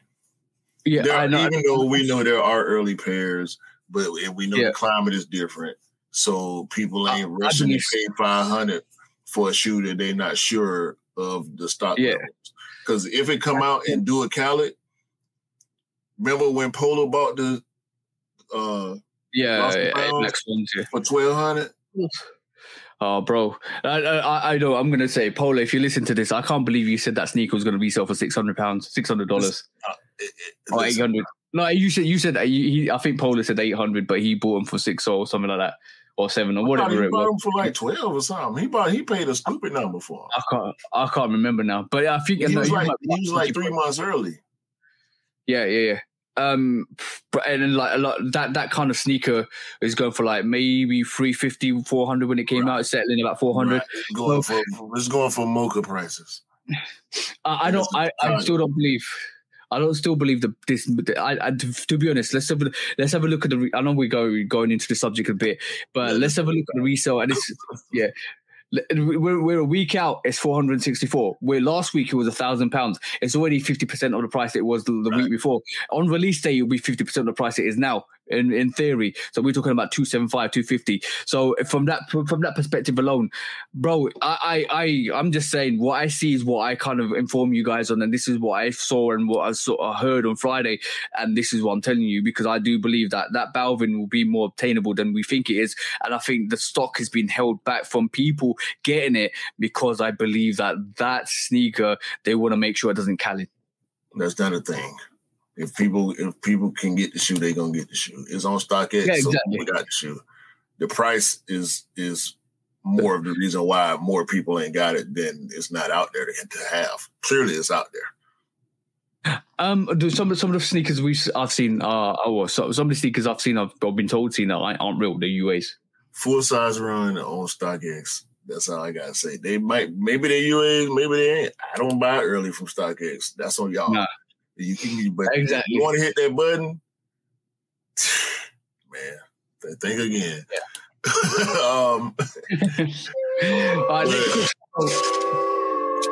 Nike basketball holiday 23. Oh yes, bro. I want to talk about this situation. Kobe 6 holiday Protro reverse Grinch, whatever they're calling it. It's the red, black and green Kobe 6. We ain't got to talk about that no more. Yeah, Kobe 4, Black Mamba. I ain't got no more conversation for you. I won Zombie Halloween. It's out here. Yeah. I don't like it. It's out here though. I'm not feeling the Halloween sneakers this year for some reason. Me neither. Mm. It's the mommy dunk. The mommy dunk made a lot of trouble for Halloween. Yeah, I hope the SBs come up with something that's going to blow out the park, but I can't see it at the moment. They need to come with a Jason or something. Michael Myers or something. Just a machete on your foot. That's right. You're good. Right. the real Warren Lotus dunks. Nike Blue Freak 5, Giannis's 5th signature sneaker. It looks real throwbackish and new age at the same time. It reminds me of early 2000s Nike basketball sneakers, except it's low. Back then, it probably would have been a mid or high. But LeBron 21s, what we talked about, is out of the park. LeBron on a roll. Yeah. Nike Full Force Low. Ooh. I feel like I want to buy a pair of these. What are you feeling? The red, the black, or the UNC? I'm looking at the white and black one. Yeah, I thought you would be. That's a good colorway. It's clean, bro, with the gray. The little bit of Nike orange on the tongue. Listen, man. I know I'm gonna probably be able to walk in the store and see these. So I ain't gonna trip. Can you see the swoosh on the midsole? Yes. Yeah, I thought you. I was waiting for you to see that. No, I see it all, bro. I see it. Okay. I can't say if I ever seen this shoe before in my life, but it looks like something that came out when I was 3, and I love it. Keep going, bro. Now I wanna. Okay, we saw the terror scores already. Yeah, and the night foam posit one. I'll be seeing the terror scores this week. Here we go. Trouble. Air Force 107 Halloween. Yeah, that's trash, bro. I'm gonna say that. That's trash. I don't like it. They might as well put a Kobe tag on it and call it a Black Mamba. Yeah. I thought that bro, like I like that. The leather looks ridiculous. Yeah, it does. But I remember when, this is just a while back, but remember when the Air Force One had the footprint, the white footprint, the black footprint, the black, all black with the white footprint. Skeleton. I love that. That's just dope. And then they introduced a purple variation of it. They introduced the orange variation of it. They introduced a couple. I don't know why. I kind of got. I think they should have stuck with the black and white and maybe even the purple. But then it just. The black one is the best. Yeah. I mean, they cool. The materials look crazy. They cool, but not for me. The I do bray on there. I mean, whatever. They gonna sell. This mid so much. This mid not so much. I don't think. But I like it, bro. It's kind of like a lunar Air Force One lunar. Yeah. They put the big. What is this? 180? Gigantic air bubble. It's like a 180 air bubble without going around the back with the visible. Mm-hmm. The swoosh is inversed, like a Zoom Comfort Jordan 1. This is the Zoom Comfort Air Force One mid. Yeah, I don't like the swoosh on that. If I'm honest, that's the only thing I don't like about that. Yeah, I like the air bubble, but other than that, I'm good. KD 3 Aunt Pearls return. Yay. KD 16 Aunt Pearls emerge. Yeah. Shout out to KD. Shout out to Aunt Pearl.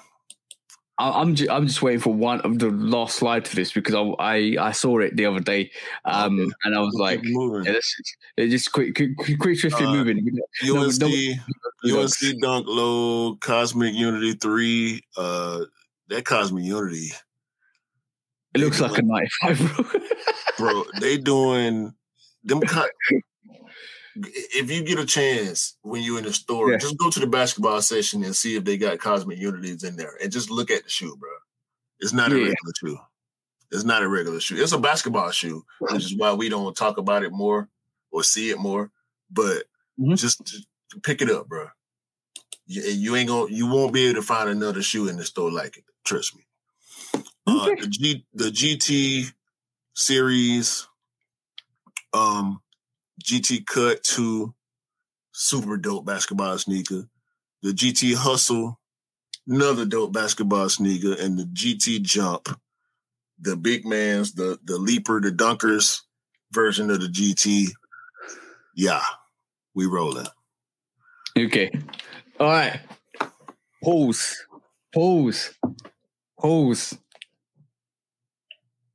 so many brown sneakers in there, bro.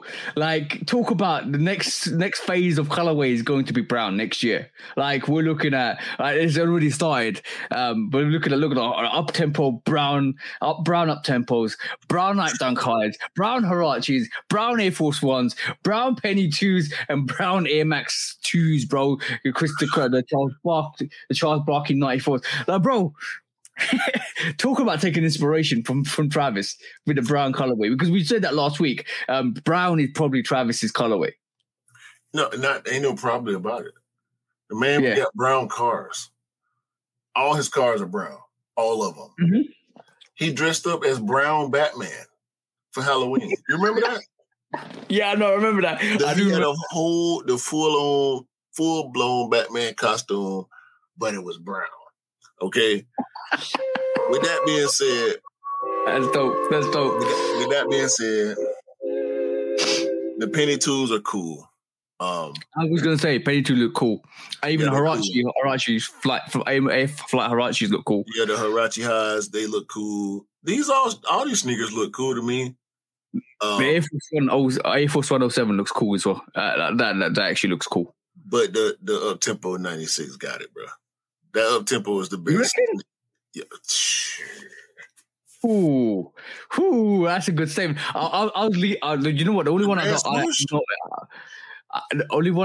I'm on the fences about is the Nike Dunk High. I don't think it does that as well as the others. I like the Charles Barkleys, like the Pennies. I think the Huarache Air Flight Huaraches look dope. The Air Force Ones 07s look dope. I'm slightly agreeing with you on the actual up tempo 96. When you look at them all together, right? Yeah, that's a stick out. It's that light brown in the air that does it for me. Yeah. Let's agree to agree this time. All right, cool. I think we got a couple of quick strikes to go through. Just basically round it off really quickly, and we want to look at this Flea too, bro. Well, I think we looked at it last time. It's got a detachable swoosh on it as well. I think this is called a Cactus Plant Flea Market Flea 2 Nike collaboration. That's a bit of a mouthful to go through, if I'm honest. Flea 2. We just say Flea 2. The Flea 2. But yeah, that looks like it's going to come out. Oh, this is the first pictures of it. That's going to come out soon. What's your thoughts, bro? Quickly, it looks like swoosh is ridiculous. I like the way it's been executed, though. I do like it. Yeah. They did their thing. The yellow bag detachable swooshes. It is for people that actually like the Flea and the Flea 2. It's not for me. It's not for me at all. Not for me. Nah. My dear friend Retro Rick informed me that he will be getting this sneaker, and he don't care what nobody think. So, you told me that yesterday as well.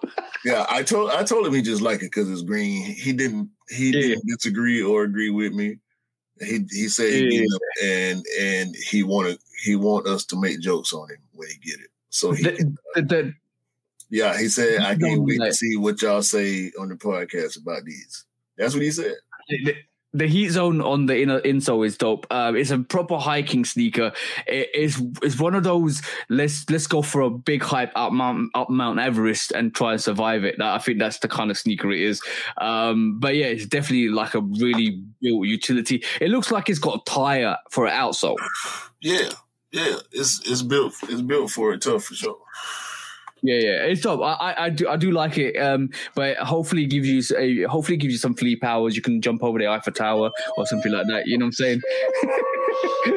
The Flea 2 coming soon to a store near you. It's dope. I like it. Why did you say that? You know what?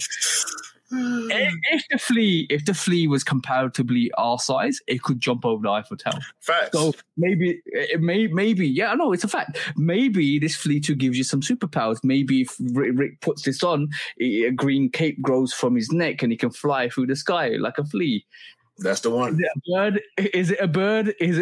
What is it? Is it a plane? Is it a bird? No, it's Rick wearing the Flea 2s. That's the one. The one, boy. Shout out Cactus Player Flea Market though, man. It's dope. It's dope. I like it. We're just messing around. It is actually dope. But I think the last couple we've got, actually two more we got quickly, bro. Bacon. We're frying with bacon today because the Air Max 90 is colorway for the bacon is coming to the Dunk Low.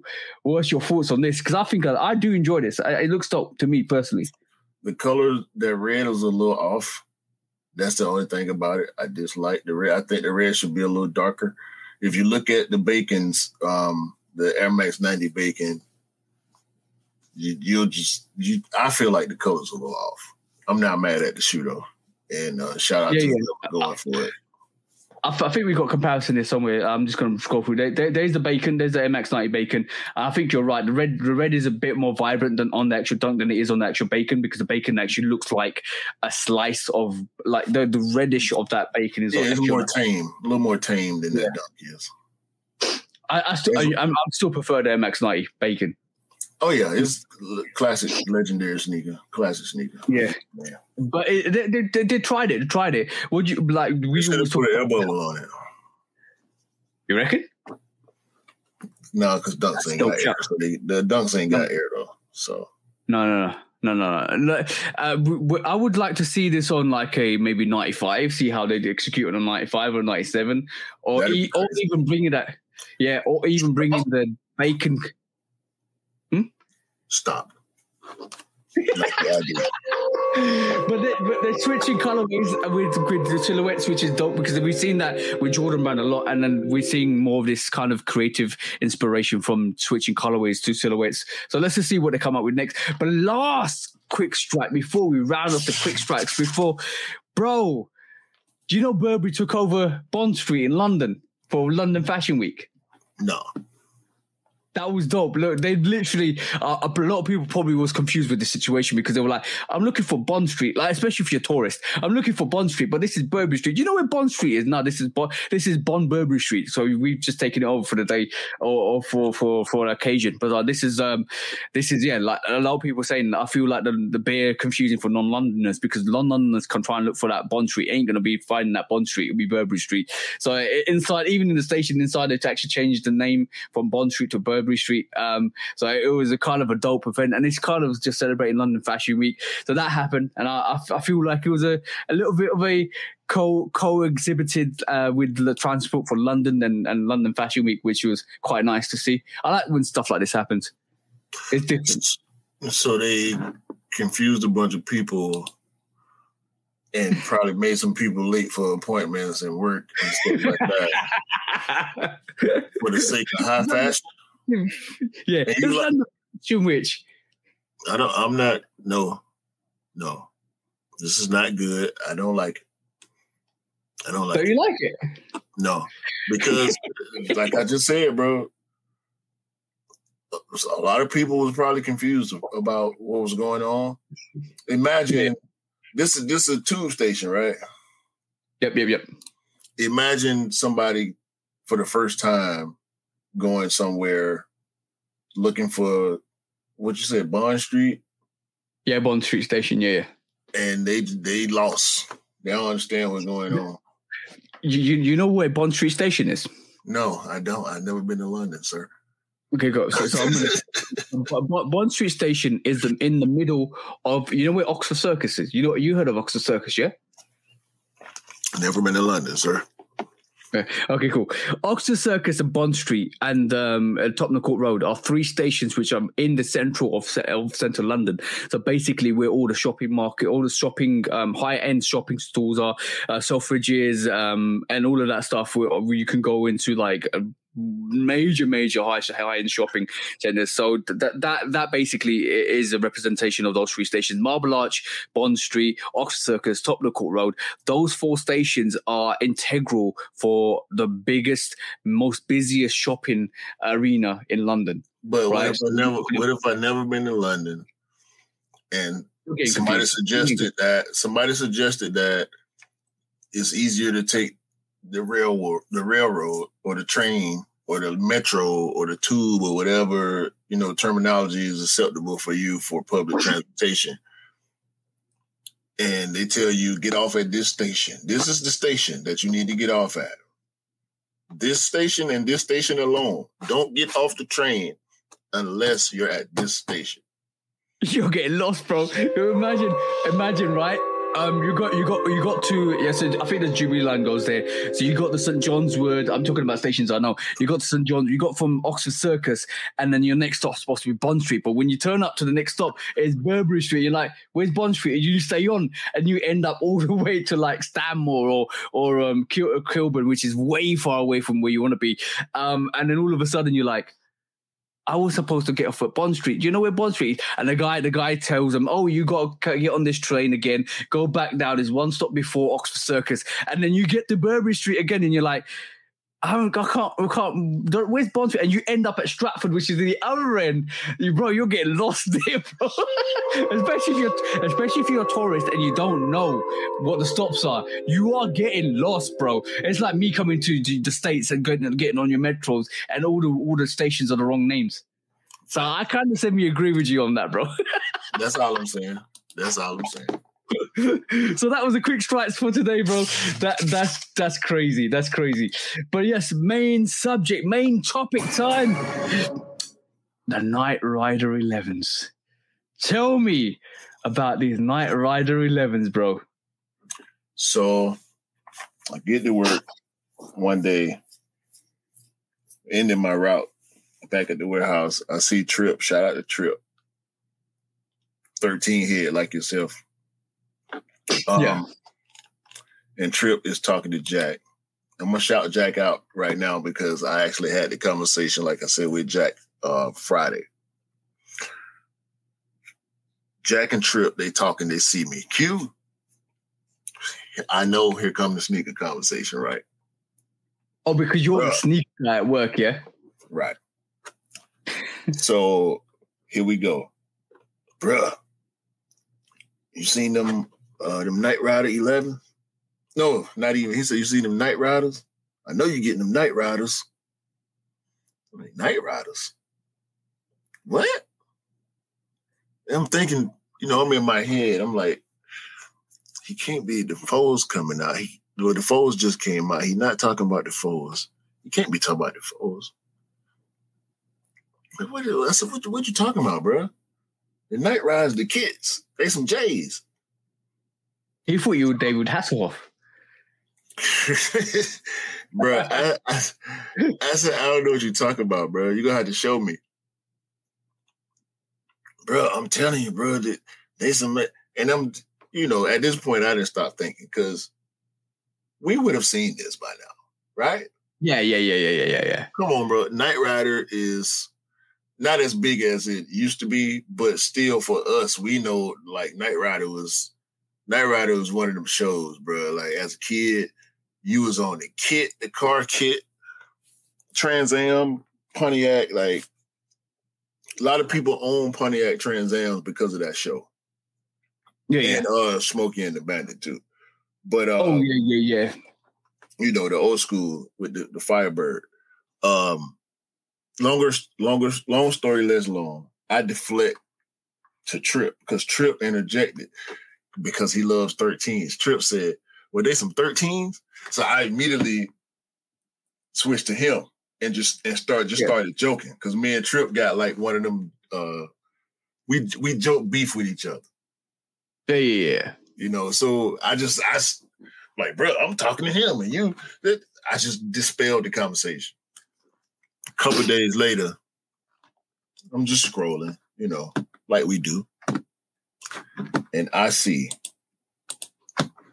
a post. This Knight Rider 11. Now, this is a sneaker for trees or Sneaker Fortress. Okay, Sneaker Fortress. Sneaker Fortress. I mean, shout out to y'all. I guess I don't subscribe to Sneaker Fortress. I can't recall ever seeing stuff that I'm interested in on Sneaker Fortress. The headline is Kit comes alive in these Knight Rider inspired Jordan 11 sneakers. Hold on. So you're telling me your work colleague actually thought these were coming out? Yes. These foam posit looking Jordan 11 looking, maybe bread looking. It's like a reverse red looking. Yeah. Like if the patent leather was red, which is a really dope idea. If red patent leather on a black 11, Nike, y'all need to do this. Even with the gum bottom, it looks dope like that, right? The shiny red to me look. If you want to make it a proper kick sneaker, the shiny red to me looks like it comes from like the foam. You know, foam posit. Metallic. Metallic. It looks like the metallic. Yep. Yeah. And that's a dope idea for a Jordan 11 if they actually did that and executed that. Right. I think that would be quite an interesting look to it. All right. So for the video audience, let me scroll. You see the picture at the top. This is the picture is a kid in the background, say Knight Rider, and it's got this clearly AI produced picture of some black and red 11s with red patent leather, metallic looking patent leather, mind you, and gum bottoms, translucent gum bottoms. Yeah, where it's supposed to be patent leather, it's not patent leather, it's actually metallic. But the patent leather doesn't. Yeah, so the patent leather doesn't run all the way down the bottom. It actually, at the back of the sneaker, actually rides up to the actual collar as well. Right, and there's some type of faux Knight Rider logo on the side of it, which is misplaced from where the Jumpman usually is. It's just not right. So there's the one picture. There's this picture, which clearly was made. That first picture in the headline was made from this. This looked like the OG picture. And then there's a zoomed in version of the exact same picture. And then there's a further zoomed in version of the exact same picture. There's no outsole view. There's no side view. There's no individual sneaker view. There's no box. There's no none of the stuff that we look for when we see things as sneakerheads to determine whether this is something that's viable or not. Besides the fact, once you start reading the article, it tells you, it's one word in this article that lets you know this is not real if you're not well-informed enough to know that this picture is fake anyway. Yeah. If you're just glancing or whatever, the word concept is used in this article referring to this sneaker. Yeah. While the concept has somewhat faded into obscurity over the years, loyal fans worldwide would still kill to get their hands on a pair of Knight Rider-inspired custom Jordan 11 sneakers. There you go. So let me tell you what this is. This is you going to buy a pair of Cherry 11s and painting all the white black. Yeah. It kind of reminds me of the 74 or 7210. And aging out the midsole. Yeah. So it's a 72 and 10 with a red patent leather. Patent leather, yeah. So I had to let bro know.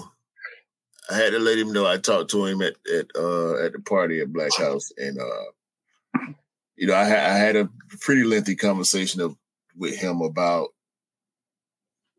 how these things work in sneaker media, concepts and AI, and I went in my phone. So you schooled him.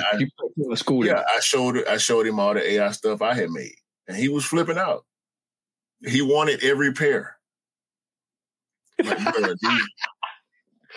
I want some of them too, bro, but they're not real. Yeah. They're not real. So, and it just brought me back to some of the arguments that we've had in the past about protecting your notion to want to protect those who don't know, which is a good thing. And I've always understood. Yeah, I've always understood the sentiment behind it. Yep. But the reason why I always push back on it is because of this situations scenario like this.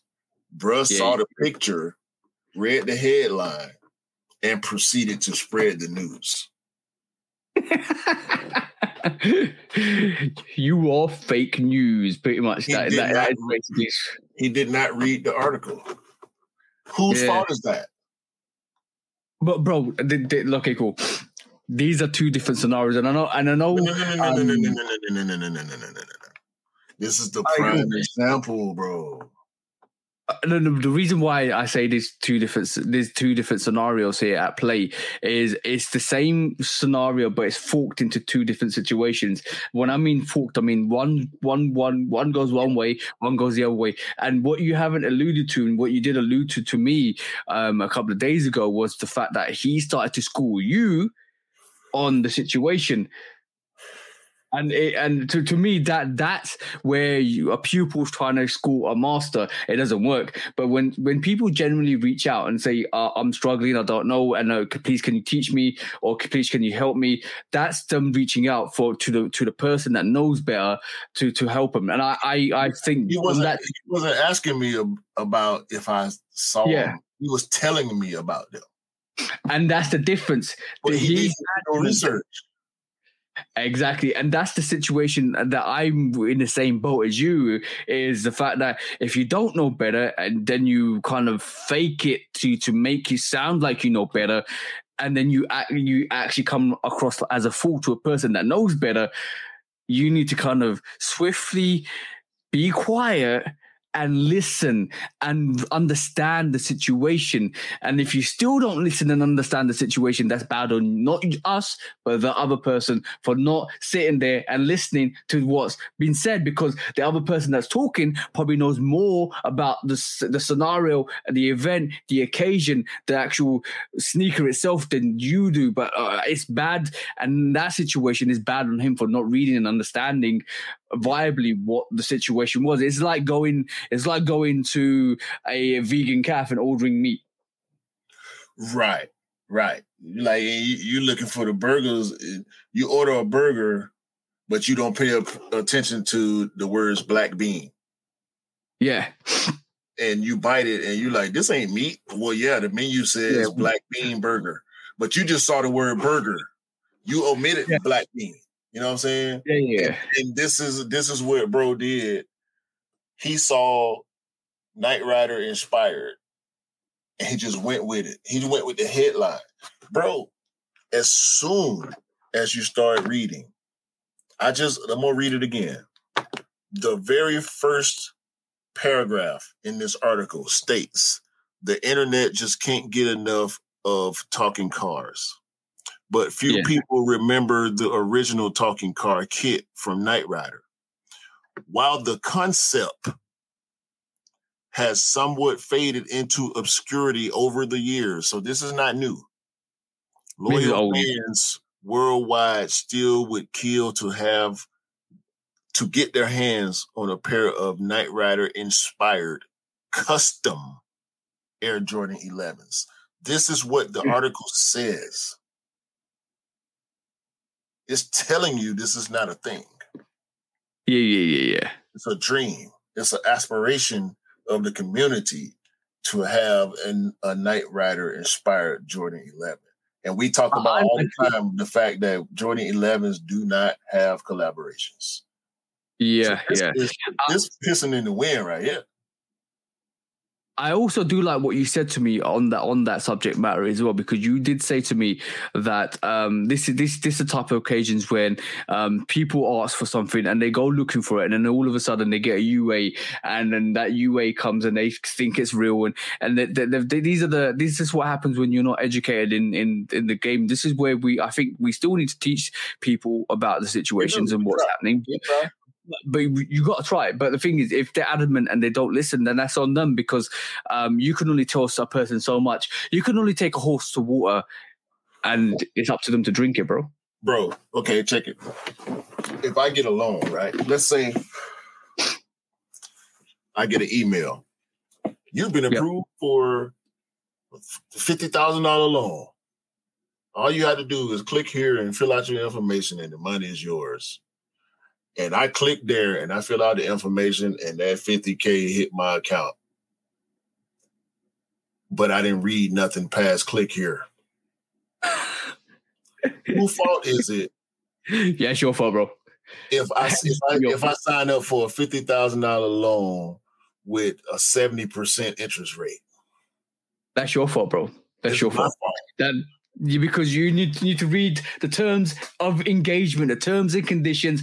You need to do your due diligence to actually make sure you're getting the deal. You're not getting, bro. That's your fault. That's 100% your fault. Due diligence. That's it right there. So that's all I'm asking for from the people, not necessarily of the community, but people that are interested in it, people that casuals too, because I get hella casual people running up on me because Jack is a casual. He is. And shout out to him, bro. Like, I'm not trying to dump on him at all. I'm trying to use this situation to clarify my stance on the prior conversation about people being victimized. People do, because we know people out here malicious. So yeah, people get victimized all the time. If somebody's telling you that this is real, come to find out it's not after you buy it, that's on them. Yep. But if you go and say this Knight Rider 11, and some UA factory out there that made it, you go search for it and you find it and you buy it and you go stunting and people start laughing because it's like, bro, that's fake. What are you doing? And you're like, no, this ain't fake. This is the Knight Rider 11. And I pull it up right then and there. And I go straight to this article. Yep. That clearly says this is not a real Jordan Nike brand product. And now you look stupid because you didn't do the research. Yeah, that's the person I focus in on, not the person that's being victimized. You know what I'm saying? I'm looking at the person that did it to themselves. You know, that's basically your use. Whenever we had that conversation, you always focus on that type of person because that's what you. And unfortunately, because you are the sneaker guy, because you are the sneaker guy. Yeah, I see it so much. Guy at work. Mm-hmm. You're the sneaker guy at work, and that happens. That basically kind of people come to you and ask you questions. Some people probably ask you weird questions, and you're like, "Okay, cool. You need to do your research," and that's probably annoying. And I understand that, but I think from our capacity, when we see somebody getting, I think it's the people that get taken advantage of, which I'm actually kind of don't like, and that's where I kind of need to. That's where we try to educate people. But when people are ignorant, and that comes under ignorance as well. To me personally, when they don't do their due diligence, when they ask stupid questions and you tell them that, then they still don't listen, that's bad on them. But like we know, like with UAs, we know with unidentified fork sneakers, right, that they will produce like a House of Heat Jordan 1s with the House of Heat stamp on the side of it. We know that happens. Yeah. See what I'm saying? And if somebody, I'm pretty sure somebody's made those Knight Rider 11s. So, UAs have made that Knight Rider 11 somewhere. If you go and look for it, it probably does exist somewhere. So that is very good that what you explained to them and you've actually told them the situation, and hopefully he takes that into context and doesn't go and look for that sneaker. Yeah, he got it. He got it. When I broke it down to him, he was listening. He was because he was responsive, to the things I said. He asked questions when I made certain statements that led to further explanation that we had never had this particular conversation about concepts and UAs and stuff. I talk about fakes when I talk to people and they ask me about pricing and websites and stuff like that. I always urge people to do your research. I always tell these guys, I can help you learn the game. But when you're just coming to me asking me if I can get you these, it's a yes or no. Yeah, if you want information, If you want information, ask for the information. If you want to know how, ask me how, and I'll tell you how. It might not happen at work, and it's not going to be a one conversation, and now you get it. Now you can get whatever sneaker you want. No, it's work.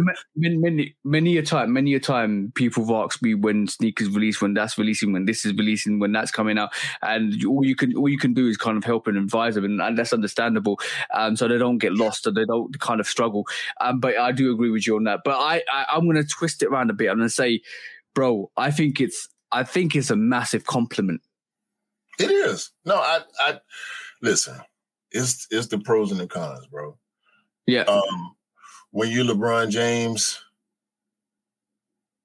they love you, but you can't go outside. Yeah. You know what I'm saying? Like you can't. When you Michael Jordan and the world is in the palm of your hand. I'm not comparing myself to these guys. I'm just, you know what I'm saying? I'm presenting a scenario. And, you know, this is what everybody knows you for. You know, that part of it. And people want to be at you for those reasons. Yeah, sometimes it do get a little irritating because I'm at work. You know what I'm saying?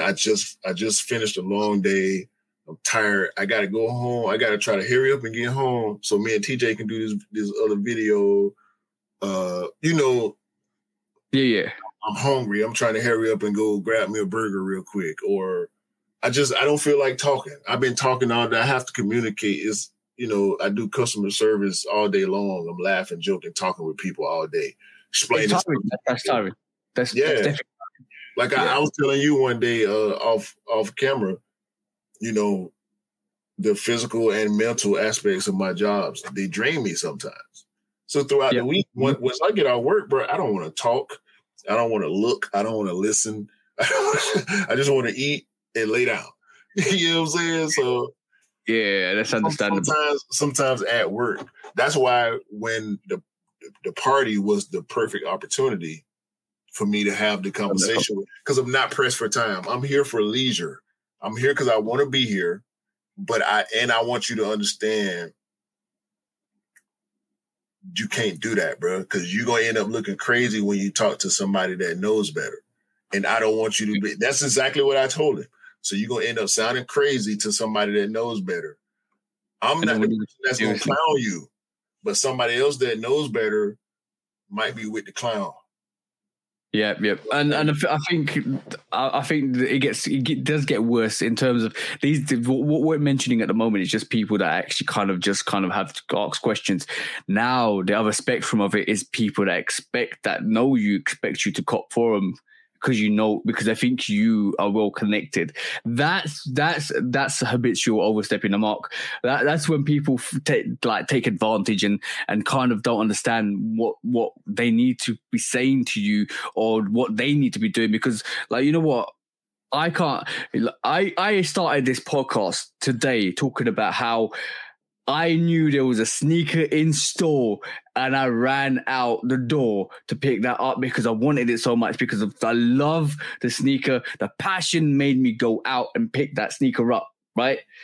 Now there's people out there that will sit there, not say anything, and then ring you or tell you, yo, bro, there's a sneaker coming out this week. Can you help me get it? Or can you get it for me?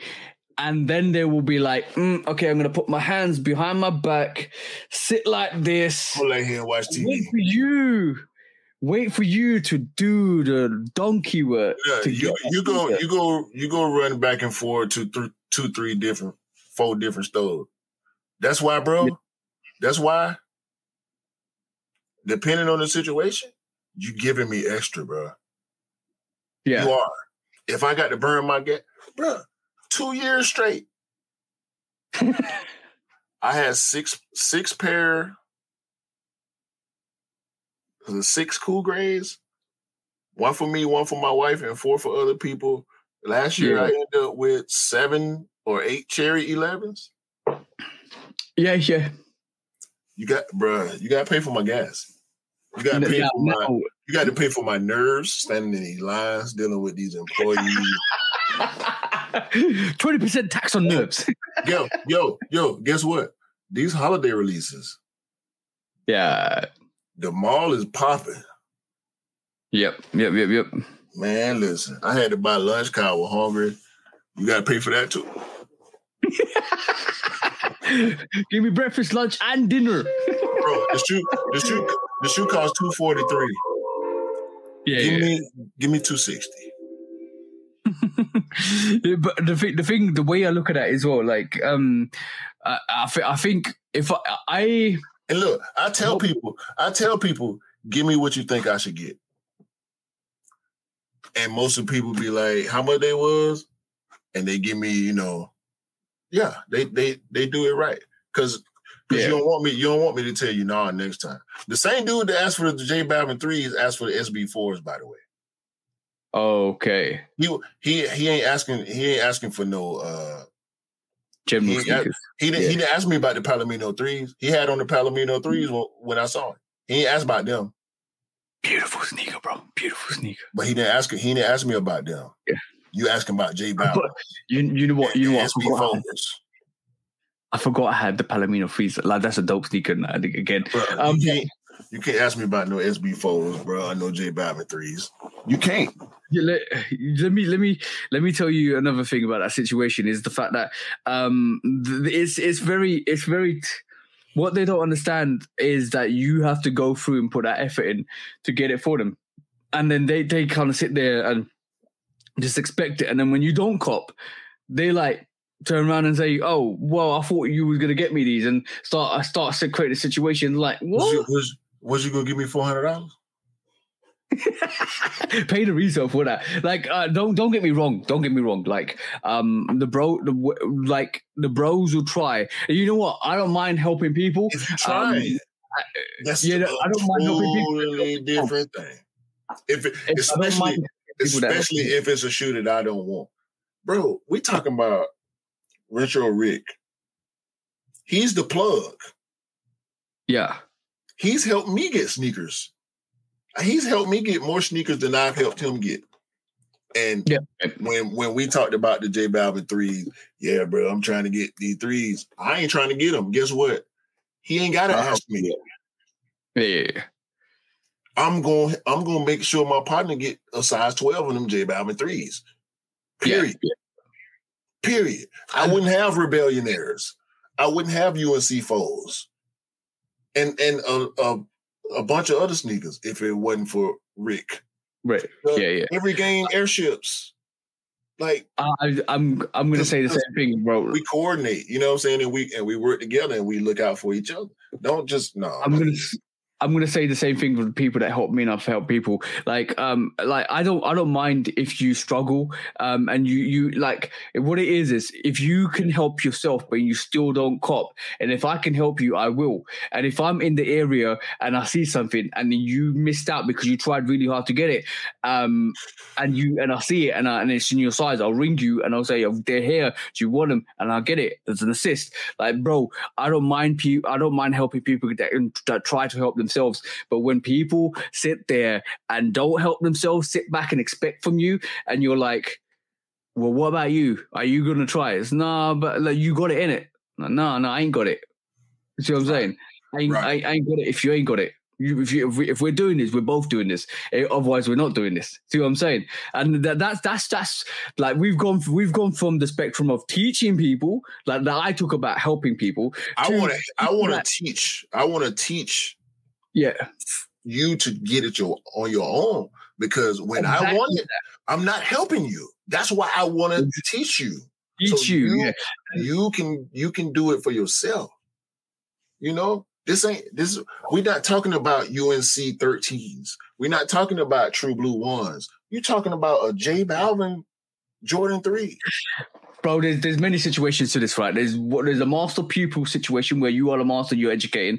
There's the pupil master situation where the pupil's trying to say that he's better than the master and he's trying to educate the master, but the master slaps him down. And then number 3 situation, there's the dunce in the corner with the big D on the head, looking into the corner where it doesn't know about stuff and he's just lazy. It's a school bully that thinks he can get everything, and that's the situation I don't like. If it's a competition, you might as well not even say nothing to me.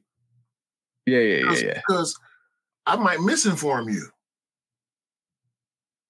Don't treat me like we competing. That's what you want to do? You know who you talking to? So when you're gonna get the guy the Night Rider 11s then? Listen. No, because let's be serious. Like I said before, Cherry 11s already got the red patent leather. They got ice blue bottom. That concept picture is dope. Yeah. Buy the Cherry 11s, dye all the cotton parts black, the cotton and the mesh, dye it black. Mm-hmm.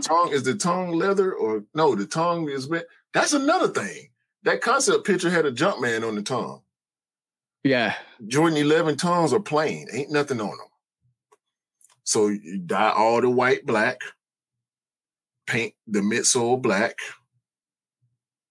and age the outsole. There you go. Night Rider 11s. Have you got the black painting? Or if you need to order it now, bro.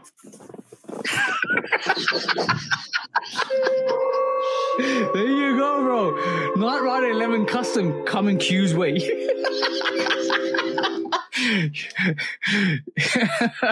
Yo, I'm gonna look.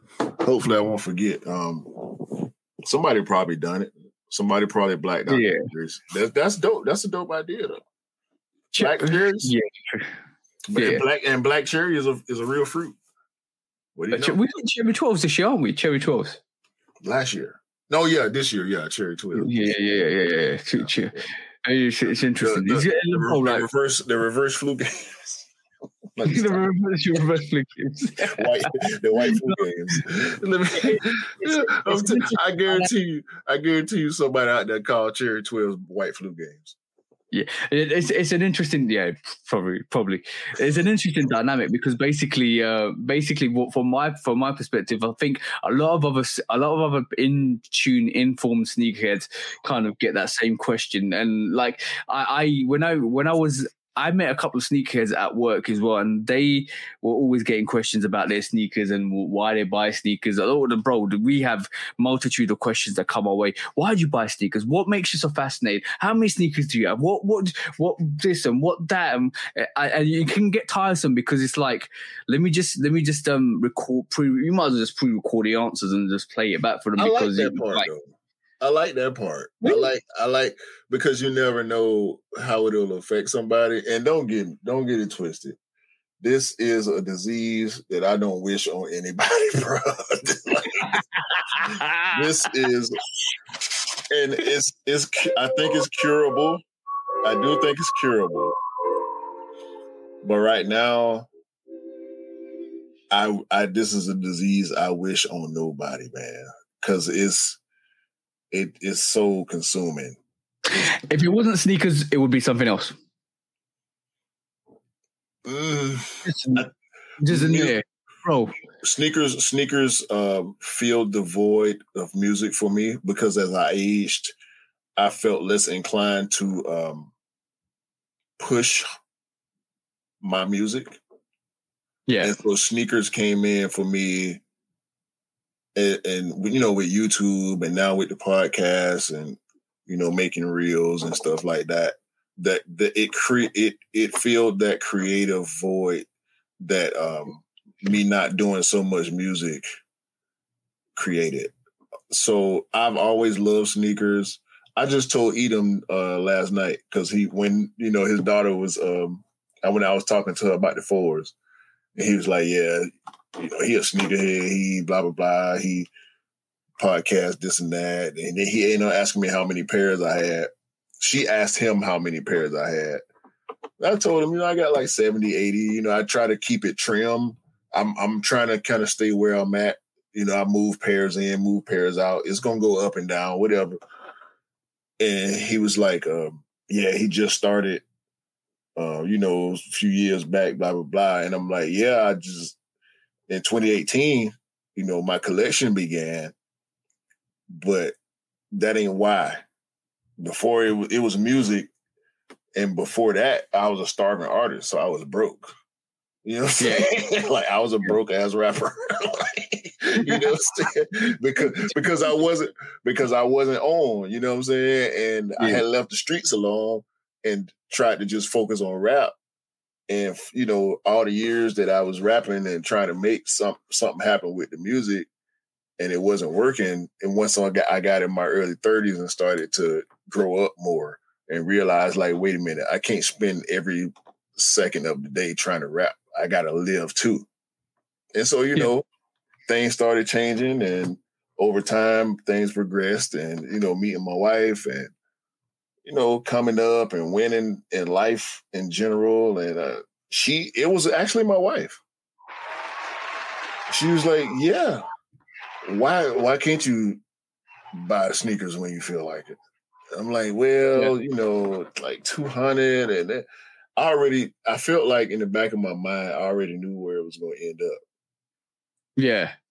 Because did you actually think it was going to end up with us talking every Sunday for 2 hours and a bit over sneakers about what's coming up? Like when we talk about being I didn't know how far I was going to end up getting into the culture, but I foresaw myself wanting to have the collection that I had when I was in high school, and now it's sixfold, sevenfold. You know, when I was in high school, I kept a rotation of 3 or 4 pairs, but I was walking, and I was, you know, I'm in the cut, and I'm on the train, on the bus, so I'm destroying my sneakers, and I'm not cleaning them. I'm not actively cleaning them. I'm just wearing them. Oh, bro, you know I was the same. I was the same. So now is having this huge rotation, and you know having is a different thing, bro. That some people, you know what's beautiful. You know what's so beautiful about this moment is the fact that reminiscing is putting a smile on your face, and what people don't realize is that's what it's all about. That's what it's all about. It's about sneakers, but it's also about the love of what we do, the love for sneakers, the love for anything that anybody else does. And if it puts a smile on your face, that's always what it's all about. That at the end of the day, do what makes you happy. Yeah, rock what you like, buy what you like. Yeah, don't follow the hype. It's a good way to finish the show because you actually started saying with that saying, and we actually finished with that saying. So on that note, bro, we haven't got no naughty boys today, so no, there's no sneaker court or public opinion. Let y'all live. We're gonna let y'all live this week, all right? Yeah. We see y'all. Even though we can take some of those people into court about the nonchalant behavior, the non-education behavior, the slander that they throw, all of that stuff, we can throw in the sneaker court. But we're gonna leave you guys alone because at the end of the day, we're leaving you to rest until you open your mouth one day and it needs to go to sneaker court. See what I'm saying? Yeah. Shout out to Miller. Shout out to Mr. Miller too. I threatened Mr. Miller with sneaker court. He thought it was hilarious. Why? I can't tell you. I'll tell you off camera. All right.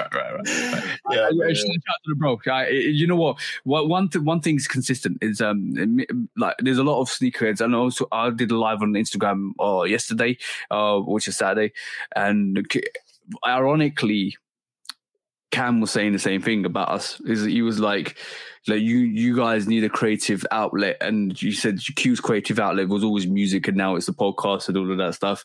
And then he said the same thing. You like, for me, it's just a creative outlet. You need to do this, otherwise you don't.